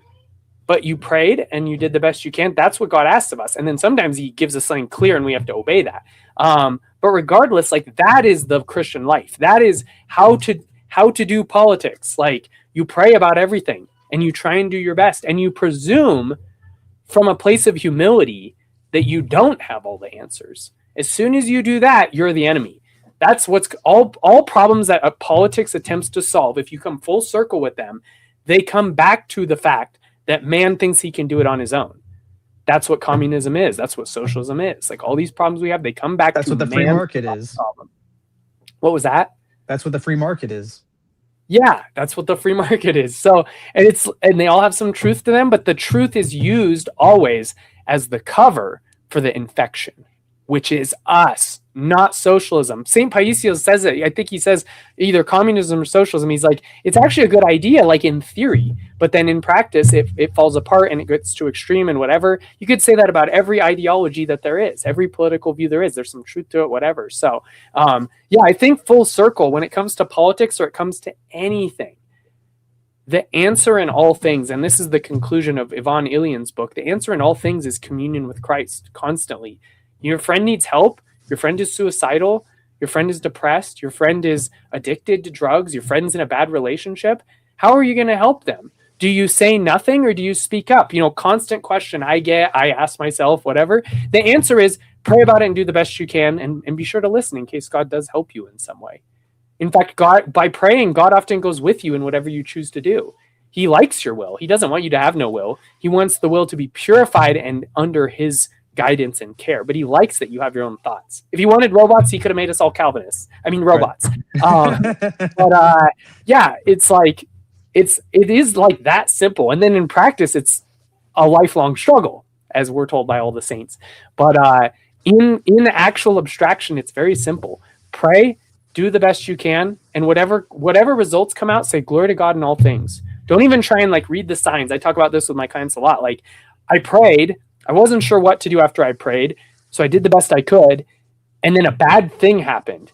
Doesn't that mean that I made the wrong choice? No, it actually doesn't. That's actually divination. That's actually trying to read the signs. Yeah. Like you don't know. I have a friend that was when he used to be Protestant, and he was asking like, do I make this decision? He's like, I'm looking for some kind of like who is Gideon with the fleece blanket, like the dew will appear on the blanket. I'm like, well, isn't the point of that story that God told him to do something, and instead of doing it, he was like, well, did God really tell me that? Let's see if the blanket tells me. Yeah. There's like a time for it. I think in that story, that's generally considered it was okay that he did that, because you have people like casting lots, and it's like not negative or whatever, but laying out a fleece is what I was raised calling it, but. When you're Orthodox, you're like much more cautious about doing that sort of thing. And so, Yeah, it's interesting because God works through some of these ways in the Old Testament, and then he's like, yeah, it's best if you don't do that though. The ways I've heard Orthodox people kind of doing that thing is usually they'll say like a saint invited themselves into my house, like Saint John kept coming up, and somebody gifted me his icon, and I went to this parish, and the first thing I saw was Saint John. Or, like they'll say that there's like signs they'll see from a saint. That's kind of the most Yeah, I've seen of that I, thing. I think part of the difference too is that one is like an optimism. Like there's a spiritual optimism Orthodox have where it's like, oh, this I prayed to the saint, it worked out, that saint helped me. Like, yeah, you should have that spiritual optimism. But the one where you go, well, I made this choice, and that's actually a sign that you have more faith in God, or you're trying to, or you're moving in that direction, whatever. That's related to having faith. When you try and read the signs, that's actually a replacement for faith. That's why it's very different, where it's like I am trying to interpret it so that in the future I can exert more control. Deep down, like when I've done that, that's what I'm doing. I'm like, if I went to this college instead of that one, and then it went wrongly, so that must be a sign that I should have went to the other college. What sign did I miss? So that, and this is like the quiet part that I'm saying out loud, so that next time I can follow that sign and not have to go through suffering. It's actually an avoidance of suffering, an avoidance of the cross, Right. when you try and read the signs like that. Whereas what it should be is like, I prayed, I did the best I can. God is good. So if he wanted me to go to a different college, he would have told me. Like I said, when there's those times that like you ignored God, you there's a sense in which you know it. There's a sense in which you're like, yeah, I totally should have listened to that. But if you're trying to like, oh, was this a mistake? It's like, no, if you don't know very clearly that there was some conscious thing you ignored, say glory to God in all things. And in fact, that's just the safe bet anyways. Like you pick this college, you go there, and then one of the professors is really mean and you end up having to quit because it overwhelmed you. Glory to God in all things. You let me go to this college, and you sent this professor to humble me for my salvation. Bless my enemies, O Lord, as St. Nikolai Velimirovich says. Like, yeah, like that's the Orthodox approach. And again, that's like if you're talking about mental health, anxiety, all that stuff, oh my gosh, that's such a peaceful way to live. It's so much more peaceful. Whereas you try and read the signs, you go into that unpeaceful realm I talked about earlier. And worse, if you think you read the signs, then you can have a peace that comes from pride, where it's like, oh, I did the sign wrong. And it's like, neither of those is good. Just being like, all things are allowed by God for my salvation. Even my falls. I did it. I sinned, but God had to allow it. He could have cut my internet out before I looked at that naughty stuff. So like God allows our falls for our repentance. We're responsible for them. But if his goal is to have us stop breaking the rules, you have a big moral dilemma that a lot of Protestants and some atheists will point out, where it's like he could just make it so I can't sin, but he's so mad I broke all these rules. But what he wants is a consensual, loving relationship. That's why struggle is our key, and anyone can struggle anywhere. There's no one can take that from you. No demon can take away your ability to say, Lord, have mercy on me. Like in your moments of the darkest bleakness, it's always an open door. So I think there's something about like the way we see symbols that the occult likes to hijack, because they constantly are trying to like torment people with signs. Like anytime I see a square or the color white, that means this thing, and like they can be horrified by very basic things they interact with, all, or like numerology. Every time I see the number 37 or whatever. Yeah, you're back at the pure evil concept that we talked about earlier, where it's like, oh, this. You realize, like, if you freak out on October 31st, or you freak out with the color black, you're acting as if God's creation belongs to the devil. October 31st is God's day, as all the other 364.5 days of the year. I did that math really fast. -1. Yeah, and it's the same. It's like God made all the colors. They're all his. If you treat black like it's the devil's color, you are treating the devil as if he's more of a god than he is. He's not one at all. So you don't want to live like that. And Elder Thaddeus, I think, has the best answer to this. He says, where there's true prayer, the fallen spirits have no power. And true prayer is just humble prayer. Just prayer where you're not like the Pharisee who's like, thank God I'm not like this. Okay, God doesn't like that prayer. That actually is a prayer that will send you to hell. If you're like, I'm better than this person, thank you, Lord. But like if it's true, like, Lord, I need your help, the fallen spirits have no power. Now that doesn't mean that like some of the saints, like Saint Anthony the Great, prayed and the demons were this side were allowed to torment him. But the saints say the only evil that can befall a man is sin. Like Saint Anthony knew, especially over time as he leaned into it, that this was all allowed for his salvation. That every time it happened, the demons are like egotistical. They're blind and doing what they're allowed to do by God. But God is allowing it because he knows foreknowledge what Saint Anthony will become.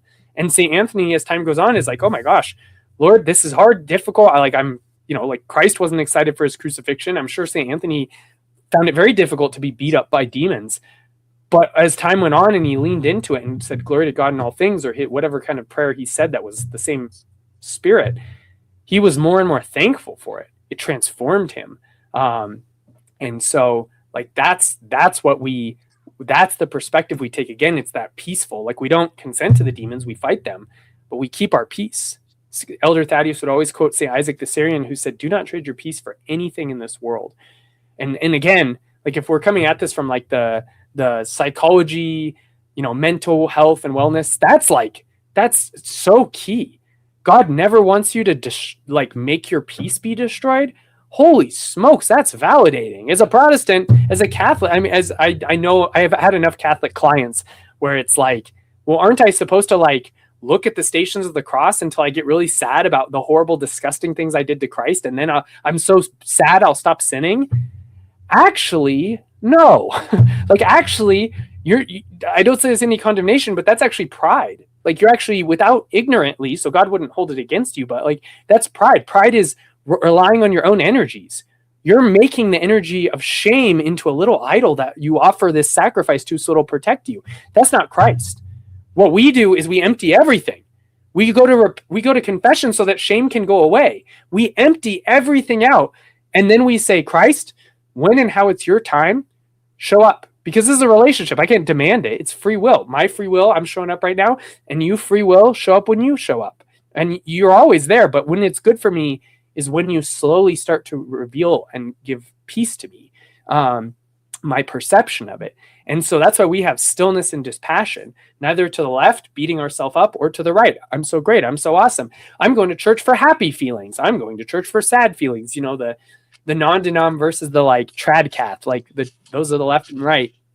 We have dispassion. We have stillness. And so, yeah, it's a totally different world than the two extremes once again. So, yeah. So Thaddeus, where can people find you? Main place to go is ThaddeusThought.com. That's got like, if you open ThaddeusThought.com, it's got like some hot links right there at the beginning. I kind of like pushed everything down and put those there. That has my link to my YouTube channel. That I think has a link to my Telegram channel where you can get like on average once or twice a day I post like some church father quote, or I post my streams there when I do streams on my channel. I have a Patreon, so anybody who wants to support me and some of the work I do, a lot of free coaching I do for people, because it's my autistic special subject. You're not going to peel me away from it with a crowbar. But if you want to support me in that, I have a Patreon, and there's some bonus content you get. And like I talked about already, there's also a blog on there that's part of the ThaddeusThought.com website. Click blog. There's some writings. Some of those are free coaching. Like if you're curious about my coaching, not sure, go read the article about masculinity, or there's one called On Knowing What to Do, which I covered some of that stuff in the stream. How to approach problems in life. I'm on Twitter. Yeah, my YouTube channel has a lot of lectures. There's also, I have some of those lectures as audio on Spotify. So if that's more convenient, that's an option also. God willing, I'm going to be putting out a video soon. That's a stream I did last year that I saved from Twitter, and I'm editing it, and it's on belief psychology. Like, why do people believe things, evangelism, stuff. I kind of all over talked about some of these different topics of mine. But hopefully I'm going to be uploading that soon. But I'm hoping to also have on my Patreon, like I said, like some of those audio lectures that are, random things like one I did a couple months ago was why is it both really stupid but also really genius that superheroes don't kill anybody and make a big deal about that? Because it's we can kind of tell it's stupid, but there's also, and it is, but there's also a symbolic reason they do that's actually extremely related to what we've talked about in this talk. So yeah, random stuff like that. I want to do one on Watchmen here soon. I've done some tweets about it that people really liked.